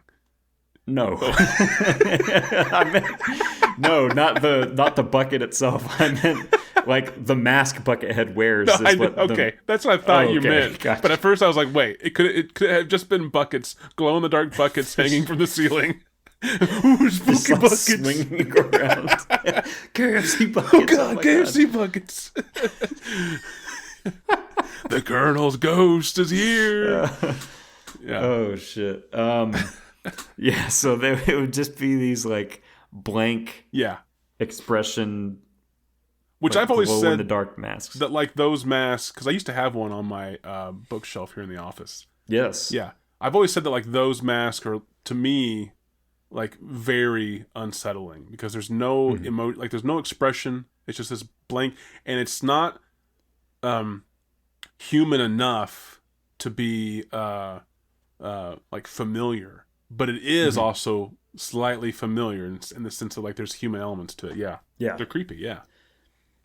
Yeah, so essentially, this portion of the haunted house was like that, and then from what I recall, there was like a maze kind of thing. So it's pitch black, and there's like a maze, and so I Yeah, remember Feeling your way around. like, yeah, filling these walls, and I remember like holding on to the back of my dad's shirt and like walking through.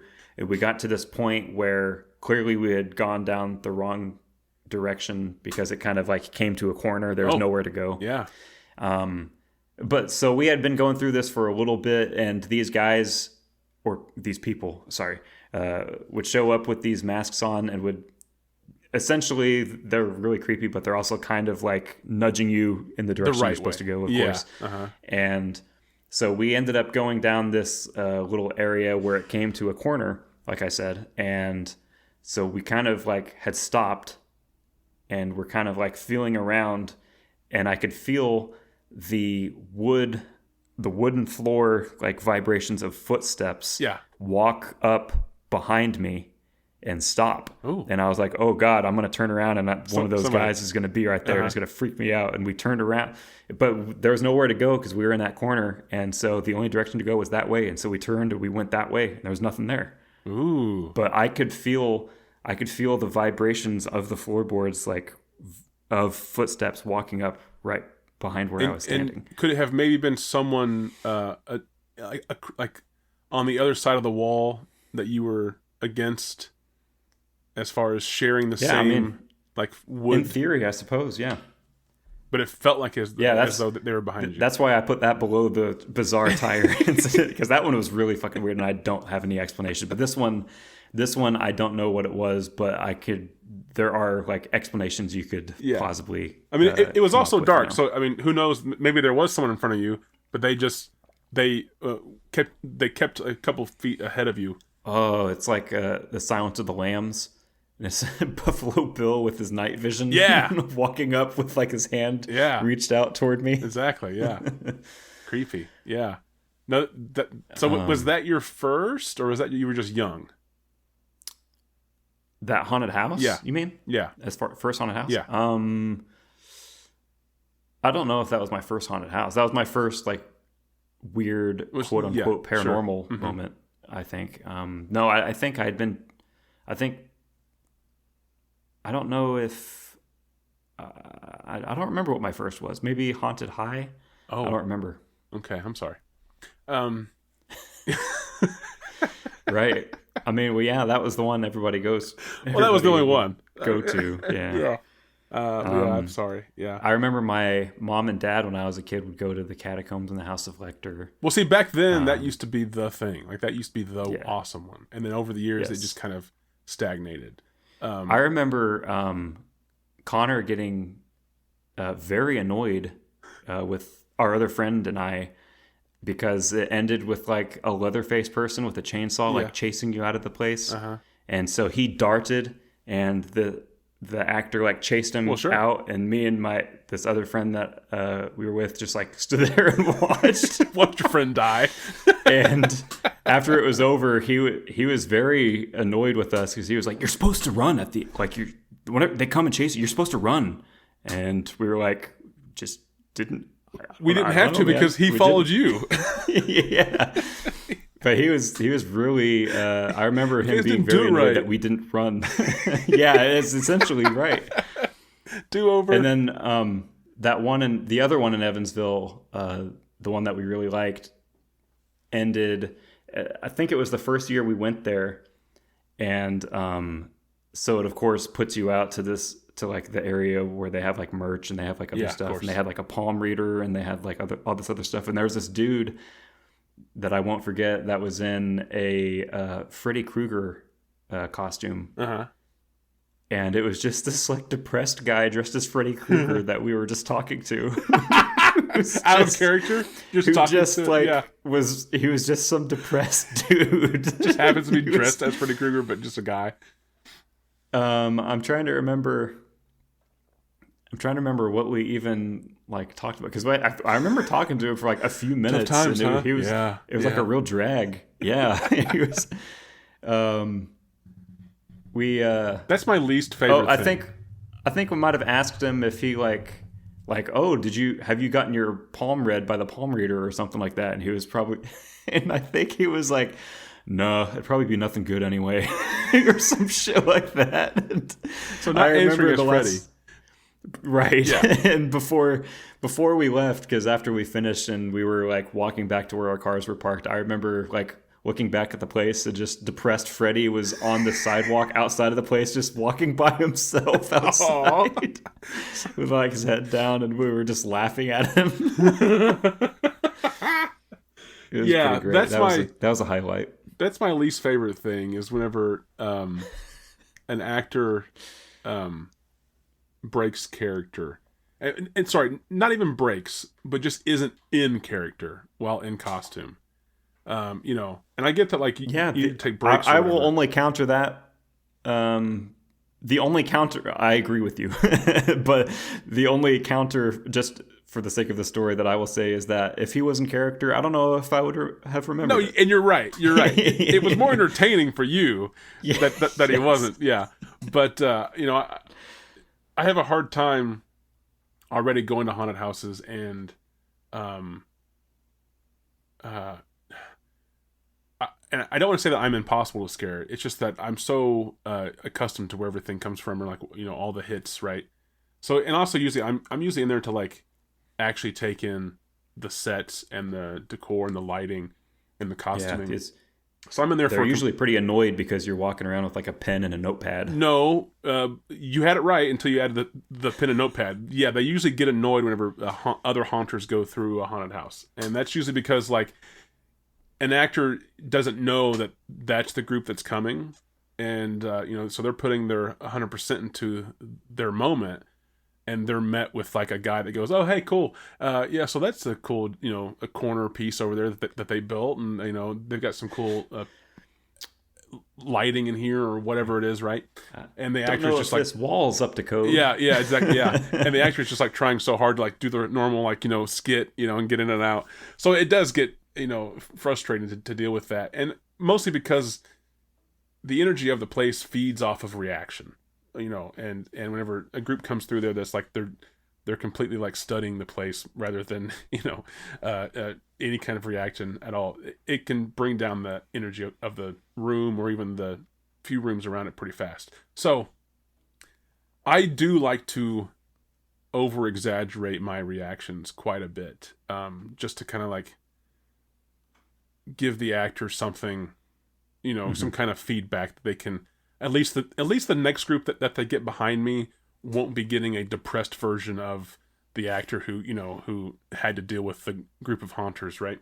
So occasionally that means that I'll also like interact with the characters a little bit more. Like if they have something to say, like, do you want a bite of this fresh meat? And they hold up like a severed head or whatever. Like I'll be like, yeah, that looks delicious. I'll play along, right?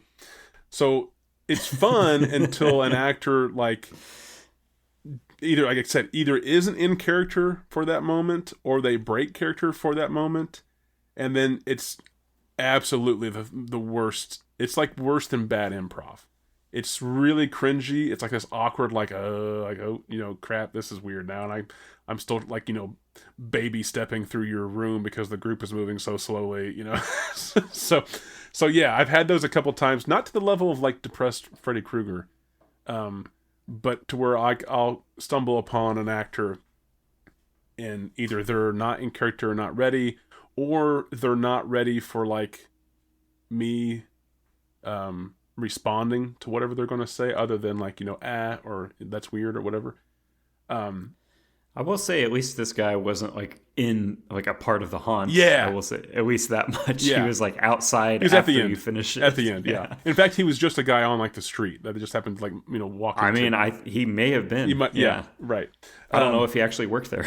Right, exactly. In fact, like he was just trying to find friends, and then you guys left, and he had to go home. We just laughed at him for being sad. Yeah.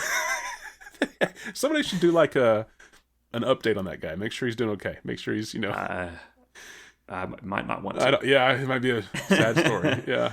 That is something that I absolutely just, it gets, I don't want to say like I get frustrated or mad about that, but like it really just is upsetting whenever a character is like in full costume, full makeup usually too, and they like don't commit beyond like the surface value of that, so like, again, you talk to them or you interact with them or you interact back to what the one line that they have memorized, and then they can't give you anything else, or they give you something that is completely out of character, or they break character or whatever.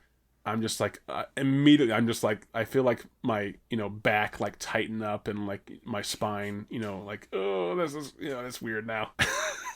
so yeah.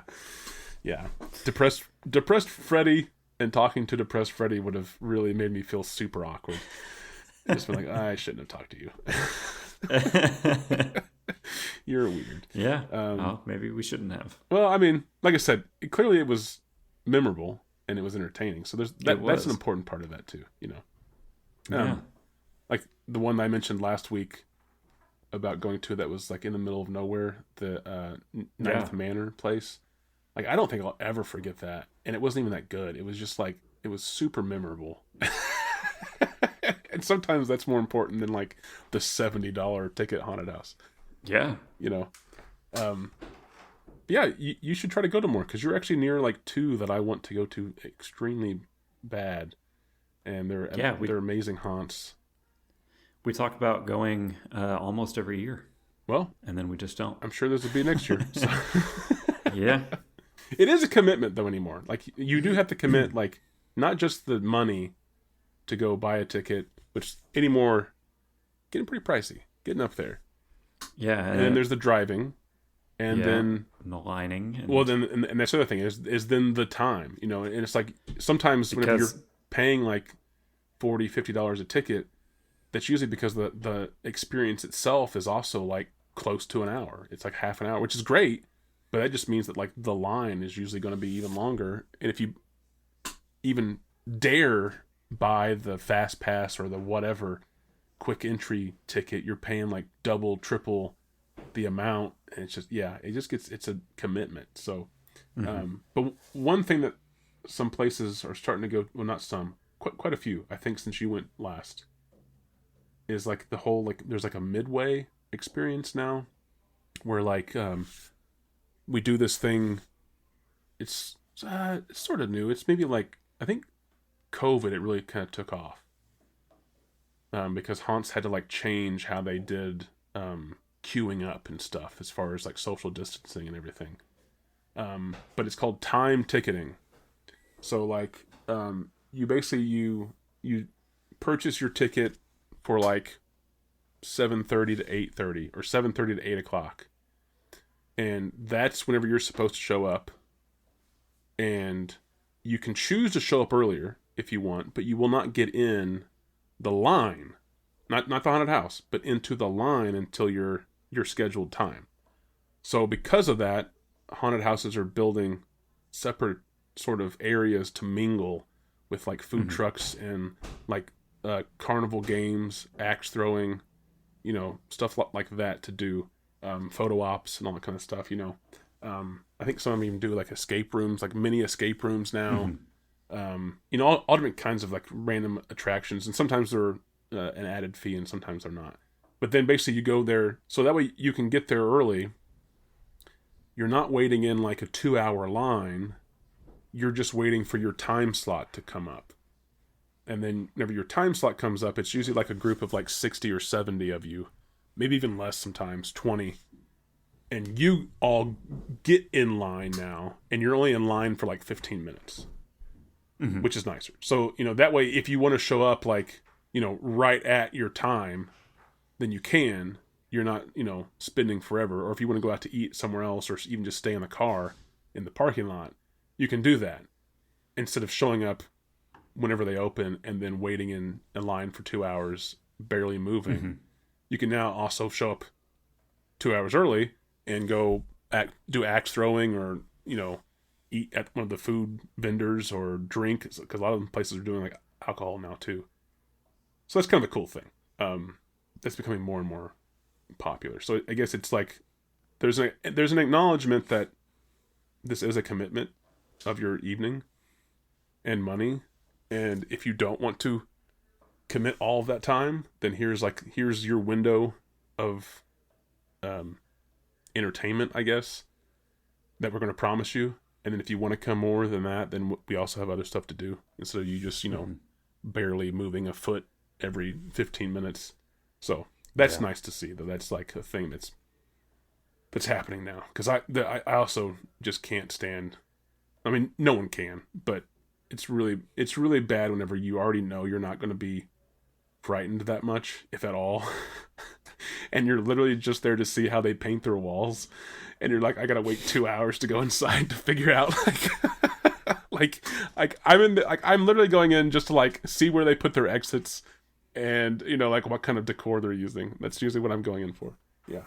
So yeah. But there's always next year. I think you should try to check out. I know it's a little bit of a drive for you, but Nightmare Cleveland is one of them. And that's I love the one of the scenic designers of that place. I really enjoy his work. And then there's also another one that I can't remember the name of right now, but it's owned by the same people, and it's sort of out in the countryside. It's not in the city at all. And it's a slaughterhouse theme, but it's actually at an old slaughterhouse. Like the building that they bought was a functioning slaughterhouse for like several decades. That's kind of cool. But those are two like on my list that are kind of close to you. Plus, there's also the one over at Mansfield, the Ohio State Reformatory Blood Prison. Yeah, the Shawshank Redemption. I just want to go there, just for like the Shawshank thing. Really, is what I want to go for. Yeah, that's something that we've talked about. That's the one we've always talked about going to, and I would like to go to do just like one of their like tours. Yeah, one of their tours is what I really want to do. And then are you closer to Pittsburgh than Mansfield? Mansfield is where Shawshank's at. I don't know. Because there's an awesome haunt there's more than one, but there's a really awesome one in Pittsburgh that I think it's Pittsburgh at least. That's the old prison. I could be wrong on this. It could be Philadelphia area. Oh geez, yeah, Pittsburgh is like almost an hour closer. Oh wow, that's impressive. Yeah, Mansfield is almost a 2-hour drive. Yeah, looks like. Yeah. So you're in like a hot spot of haunts. So hopefully next year you get to go to some, or a lot of them do like Christmas time haunted houses too. Or if we still live here at this time next year, it'd be cool if you could come up It And would, because like I said, I want to go to all those ones I just listed, even though yeah, they're not necessarily there's actually logistically all doable in one night. yeah we with my partner's job and her ability to transfer to different places we've been talking about where we want to go, because they have pretty much different opportunities kind of like all over the country, and even Oh yeah. one one that she in theory could try to get transferred to, that's in Canada, in Calgary, Oh. that we talked about a little bit. And then she texted me the other day. She said she is actually not supposed to know this yet. But she Is there somehow a leak? she somehow, yeah, there was a leak. She had like overheard like one of these higher up people talking about this like account that they're trying to get in London. Oh, cool. And so I was like, London is probably the last city I would want to move to in the UK. Well, sure, yeah. But It's at least I was the like, UK. please try that. But try it. If that becomes available, try to do that. I mean, yes. if you had to commute, like, the commuter rail system over there is not bad as far as Yeah. if you had to live in a city outside of. I just as badly as I want to go to the UK, London is really a place that I don't have that much interest in going to. There's a lot of stuff there that I would love to see. Like I would As a love to go to the tourist. museums, and Yeah. I would love to see like just the buildings. I would actually really like to go on like one of their fucking like Jack the Ripper. Yes, I would like too. fucking street tours. Yeah. I think that'd be cool. Yeah. There's a lot of stuff there that I would like to do, but it's just going there. I don't have a ton of interest in. Just like, I don't know how to describe why. It's like there's something about London that I find very intimidating. For one, It's like the big city feel of it. Is that? I don't know, because there's like also, because I think Chicago bigger than London, population wise? I don't know what the population of London is. I know it's obviously the biggest city in the UK. I don't know. I think it might be slightly bigger than Chicago. I know it's obviously not New York big, and I don't think it's as big as LA, but No, there's something yeah. there's something that's intimidating to me about still whether it's bigger than Chicago or not, because I love Chicago and I'm happy to go to Chicago. Mm-hmm. But there's something that intimidates me about London. And then there's also like Sorry, I just find that like really interesting that you're just intimidated by London as a concept, not Yeah, it's not just- any one thing. it's a scary thought. It's a scary London. idea. It's a scary thought. They have all these circuses and there's no clowns. Yeah, so there's what I don't know. The other thing that I just think one of the first things it's really bad. One of the first things I think about when I think of London is just like people getting stabbed. Are there a lot of stabbing still? I think there's a lot of stabbings, I believe. Yeah, I actually watched this thing. I don't know if you've heard of Arte, ARTE before. It's this media platform / streaming platform kind of thing. It's European based. It's completely free. You don't have to sign up for anything. It's just a streaming platform. They have documentaries. They have like all kinds of stuff. It's just all about Europe and different things throughout Europe. And Right. there was this mini documentary that I watched on there that was specifically about stabbings in England. And they actually have these like knife deposit bins Oh wow. throughout London and throughout different parts of England, where it's like those clothing drop-off bins that we have here throughout different places, except it's for putting knives in. And it was part of this documentary is following this woman around whose job it is to empty out these bins. And she goes to these different bins and she like peeks inside of it and she's like, oh yeah, this one's full. And Full. so they have to figure out how to like open the door because they're all going to spill out because this thing is like borderline overflowing. Wow. And so it's her fucking job to actually like go through these, and there's fucking like gigantic machetes that are in there. There's little pocket knives. There's like kitchen knives. There's all kinds, various size blades. It's but are they disturbing. Are they all used in stabbings, or do people just have knives they want to get rid of? It's just a deposit bin. No, it's not. It's not like. I mean, in theory, I suppose they could be. There's probably weapons in there, or ones that were used as weapons, rather. But no, it's just gigantic deposit bins, and they talk about the crime rates, like the stabbing rates in England, and how London itself had more stabbings than the rest of Europe combined. I think something like that. But that's probably just because of population in general. Like, there's not.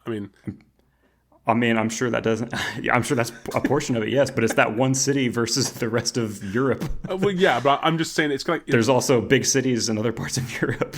Yeah, but it's like those stats that are like, the murder capital of the world is like this small town in Indiana or whatever, right? Like not even Gary, but like like a small, and it's like well, yeah, because like 8 people got murdered one year, and there's like 200 that live here. Is it one of those things?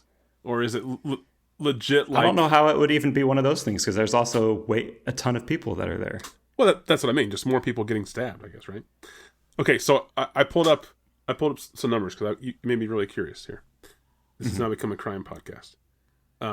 So London has those are popular. This might help. Yeah. We'll title this episode "London Stabbings." London Stabbings. Yeah. Get the ratings. London has a much higher number of total per capita knife-related incidents compared to Chicago. So I compared London and Chicago just to get a base of, because you said you weren't afraid of Chicago. And I don't know if it's just because of the stabbings. Maybe there's other reasons you're not afraid of Chicago. No. But Chicago. So London, yes, more knife incidents, assaults requiring hospitalization. They're saying than Chicago, but Chicago has a significantly higher homicide rate. So yeah, I believe that. So you might get stabbed in London, but you're not going to die. That's what they're trying to say. If I'm getting stabbed, I think I might want to die. You might want to die. So then I was like, I was curious, and I looked up New York City, and according to the internet, New York City has more stabbings than London. I can believe that they have a much higher population. Is it I think like a big difference? I think it's a few million. Clearly, yeah. Well, yeah. I mean, yeah. Clearly, New York's huge, but I just didn't know how far away the population was. I can't say for sure because I don't know off the top of my head what London's because I think New York's is like 11 million. London. Yeah, I'm looking at it now. Population 9 million. Okay, so it's like at least 2 million more than with the metropolitan area having 15 million. Wow.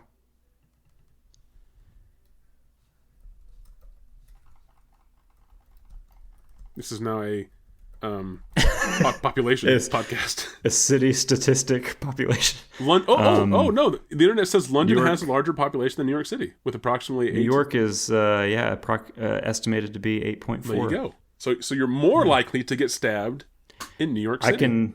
That also doesn't surprise me. Well, sure. Because it's New York City. New York seems very sketchy as fuck. Yeah. I also wouldn't want to really walk around New York. But City I did ask how many stabbings happen in London. And the year ending 2025, March 2025, Metropolitan Police recorded over 15,000 incidents of knife crime. It's almost 3% increase from the previous 12 months. And the number of homicides involving a sharp instrument. So you're right. Those bins full of butter knives and steak knives and whatever sharp object. It just says sharp instruments. Was 262 in the whole of the UK, which was similar average over the previous 7 years. Yeah, that's a lot. 15,000. Yeah. But I think you'll be okay. I mean, I do too. I don't know how to describe it. There's just something about London that is intimidating. Is it the fog? Is it the opposite side of the street driving? I mean, I also wouldn't want to drive. No, I wouldn't either. Want to drive. I mean, and I definitely, in general, I wouldn't want to drive in London. But I would also just in England in general, I would be afraid to drive. I would on want the to. opposite side. I would want to try it clearly in like a rental, not my, not like a personal vehicle. Yeah. I mean, if I was there as a tourist, obviously, but I would want to try it, but only out in like the countryside.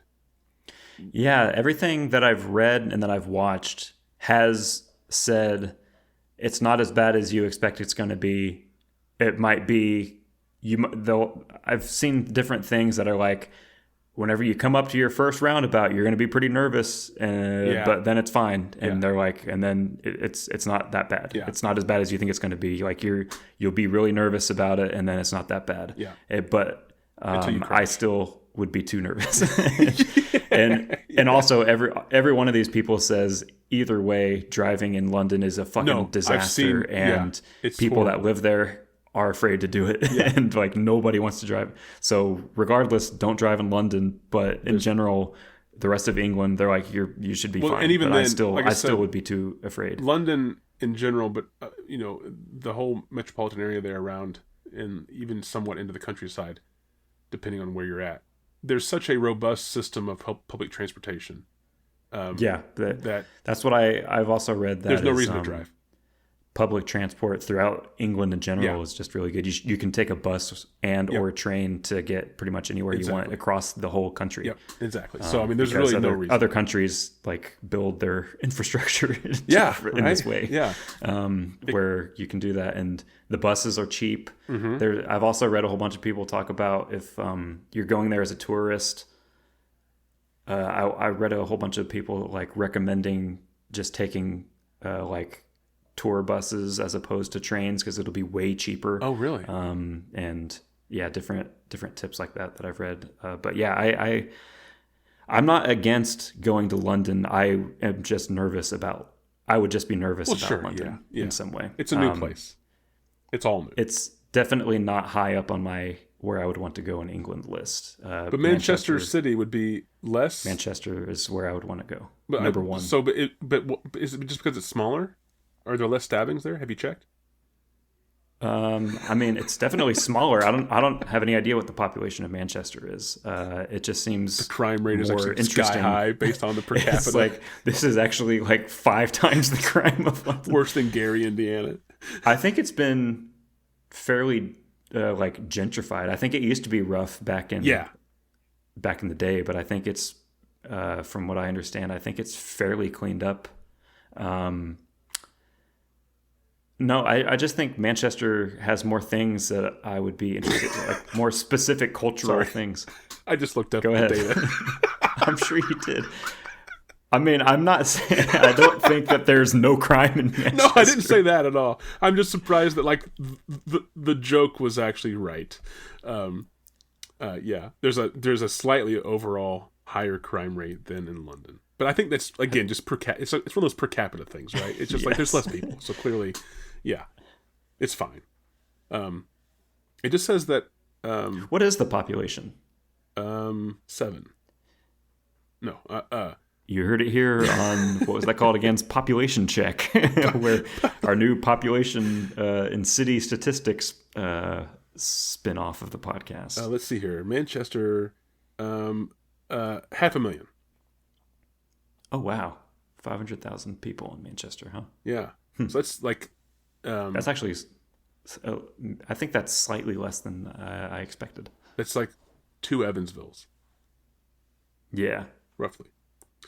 But to go back to Manchester's crime, Manchester has more stalking and public order offenses. So, like, I guess public drunkenness or whatever. I mean, clearly, I could see that. Yeah, that's no surprise, right? London's violent crime rate is lower. Is even lower than average for England and Wales. London's violent crime. There's more shoplifting. It's just that if you're gonna have a violent crime, you're probably getting stabbed. Yeah. if there's any crime at all, there's a knife involved. I mean, even like scams and like petty theft, there's still gonna be a knife involved. London saw more shoplifting, whereas Manchester saw. Oh, sorry, no. Manchester has a decrease in theft from a person, an individual. So yeah, I think you'll be okay. It's just new. It'll just be new.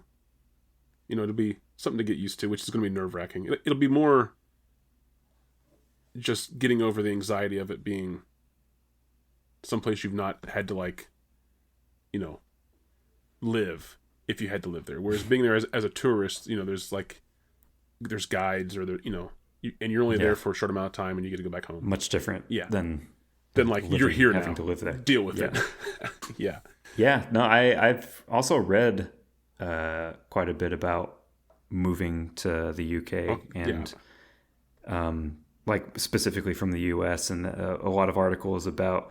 There was actually one really cool article or blog, whatever it was, that was from a person who had moved there, and they actually like listed every single step that they went through of the process, and like how much everything cost, and they like broke down costs of everything. That's and handy. How they like eliminated or basically like neutralized a lot of different costs by like selling everything they had, basically starting over. Because they definitely recommended like get rid of everything but the absolute necessities that you need. You can put that. And because whenever you move, you can then use that money to just purchase new furniture and replace that makes more sense that you had. Trying to like ship stuff or whatever. Yes, because they also broke down how much that cost. Because I think they did, or no, they looked into shipping something, and they notated like how much that was going to cost and how long it was going to take on top of that, and then even just like the risk of damage because of the shipping alone. So yeah, they like got rid of their vehicles, they sold all of their furniture and all that stuff, and basically just took their clothes with them, essentially. Yeah. And then so they got into their flat, and then just were able to use that money from what they sold to buy or replace all the stuff that they had gotten rid of for the most part. And so yeah, they put down how much like the total of everything was, and I thought it was really interesting. And culturally, they talked about how you think, or some people might think that because you're moving to a place where they like speak the same language as you or whatever, you think it's going to be like not too much different from what you're used to, but they're like, yeah, it's actually quite a lot different. And they're like, for one thing, just like everybody says all the time, they're like, just the way of life is a lot slower paced than it is in the US. I forget where she said I think they moved to London in this blog or article, whatever it was. And they said, for one thing, which sounded so good and like made me realize something also. They're like, the way she worded it also, she was like, there's nobody humble bragging about not taking vacation. Oh yeah. And so she was like, they get allotted like 25 days off a year or something like that. Like, I think they're like via mandate, you're supposed to have this many vacation days per year, and everybody takes it. Well, of course. There's nobody that just like saves them doesn't take them. And you have those people that are like, I've hear that fucking just like never take vacation. Pride it's so in like stupid. Being a slave. Yeah. And then they have like government holidays, all this stuff. She put in there how almost every place does not allow you to work over a certain number of hours. Like, you may get overtime at different jobs, but it's unlikely that you will get more than like 45 hours. It's highly unlikely you'll have more than 45 hours of work in a week. Right. A lot of places actually do not allow you to work more than that.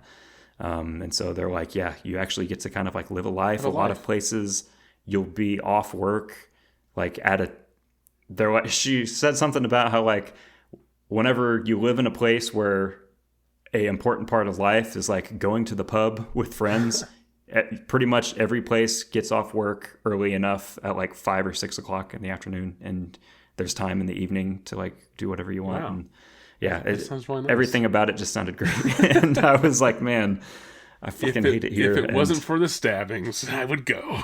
And if it wasn't for reform, like, because I also think about that stuff too, because I do recognize that I would essentially be leaving here and going to a place that is essentially the same. A pre now. Yeah. Yes, borderline. So what this is. To wrap up, if you were to go to Calgary, would you suddenly become a fan of the rodeo? No. Fair enough. Thanks for tuning in, everybody. We'll The show. So actually, in all seriousness, the only hesitation I had about the Canada option, because that's also quite appealing, the big hesitation I had about that is just the snow, because Oh yeah. cold winter and snow are like two things that I don't like very much. And I did look up their average annual snowfall amounts, and it's like 50 something inches. And I'm like, yeah, man, that'd be a fucking nightmare. And obviously they know that that's what it's like. And so I'm sure that their infrastructure is like equipped to handle the snow. But you're still a human in those conditions. But I personally, like, one of the main moving points we have is like, we want to go somewhere where it doesn't snow so much. Right. Because even here where we live, we don't like the snow. We don't like the frigid cold. And we live close enough to the lakes that we get fucking lake effect snow pretty frequently in the winters. Yeah, it's more than enough. But then the options that are like in warmer climates have like the political situation that wouldn't be appealing. Yeah. Here in Ohio, one of my leading options is Columbus. I still like the idea of going to Columbus. It's a cool city. Yeah. Yeah. We'd be further south. It would be noticeably less snow. Because it's noticeably pretty consistently a few degrees warmer, obviously, down there than it is up here year round. It'd be slightly closer to home, so I'd be able to visit more frequently, in theory. So there's a lot of pluses to Columbus, and so that's definitely a front runner. But then other places, like if I wanted to go to a different state, that's where we run into trouble, because some of the states that I would like are either in places where it snows a lot, or it's so expensive that I can't even comprehend living there. Yeah, right. Because there's like accounts that her workplace has that are in California, and I was like, man, sounds nice, but I don't know. That would be so expensive. So yeah, there's a lot of different options, but my leading choices of what would be possibly realistic would be probably Columbus or the Calgary one, probably are my two front runners. But if there were to be a London option, that would be my choice.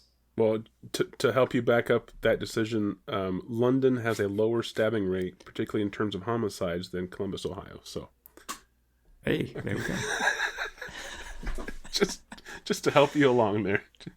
There's probably just as many homeless people sleeping on the streets as there were in Columbus. You heard it here first. Last this time. Is an anti-stabbing podcast. Yes, anti-stabbing. Anti-sharp objects. In general, yeah. Yeah. But it would be also cool. Hey, bright side is that there's no guns. I wouldn't have to worry about that. And that would actually be really nice, I think. Yeah. Well, that's why there are so many, stabbing Exactly. rates, is because there's no other way to harm somebody. Yep. Yeah. Yeah. Yeah. Yeah. So, yeah, if London were to be an option, I would really push for that. And then whenever Reform wins their elections in a couple years, and then everybody wants us out because we're not from there, then I guess I'll deal with that if it comes. Just move to Ireland or whatever, or France. Yeah, that'd be nice. Ireland would be probably the second best. I don't know. France, I'm not sure would France. be. Yeah, good option actually. I think Ireland would be cool. New Zealand would be incredible, but other than that, I don't know. Give me London. I wish they had a Manchester option. I actually had her look, and she's like, "Yeah, there's none." Well, how far is it? They don't. London to Manchester. Yeah. Several hours. London is like what, the south eastern portion. How big is the UK? It takes more than like 2 hours to drive across it. I'll tell you that. Manchester would definitely be a few hour drive. This is now the navigation podcast, where each week where we look at destinations in other countries that we've never visited. I had no idea. 4 hours. Wow. There you go. 4 hours driving, but only 2.5 Yes. with train. Mm-hmm. That's not horrible. No. I mean, you wouldn't have to live in Manchester. I'm just saying you could easily visit quite frequently via train. And Oh, I would. Yeah, I would. yeah. You can count on that. there's Birmingham. You could live in Birmingham, Yeah. Birmingham, Liverpool, Leeds, Leeds. Yeah. Sheffield. I've heard of these places. Yeah. Yes. This is the Name Cities in England podcast All right, let's that we kind of recognize. Maybe. yeah, some of the names Just that I remember from Top Read the Gear. names with not very much certainty. Yeah, just looking at a map and just saying words. All right, let's start the show. Let's get out of here. Yeah. Let's get out of here. Happy Halloween in January. Happy Halloween in January.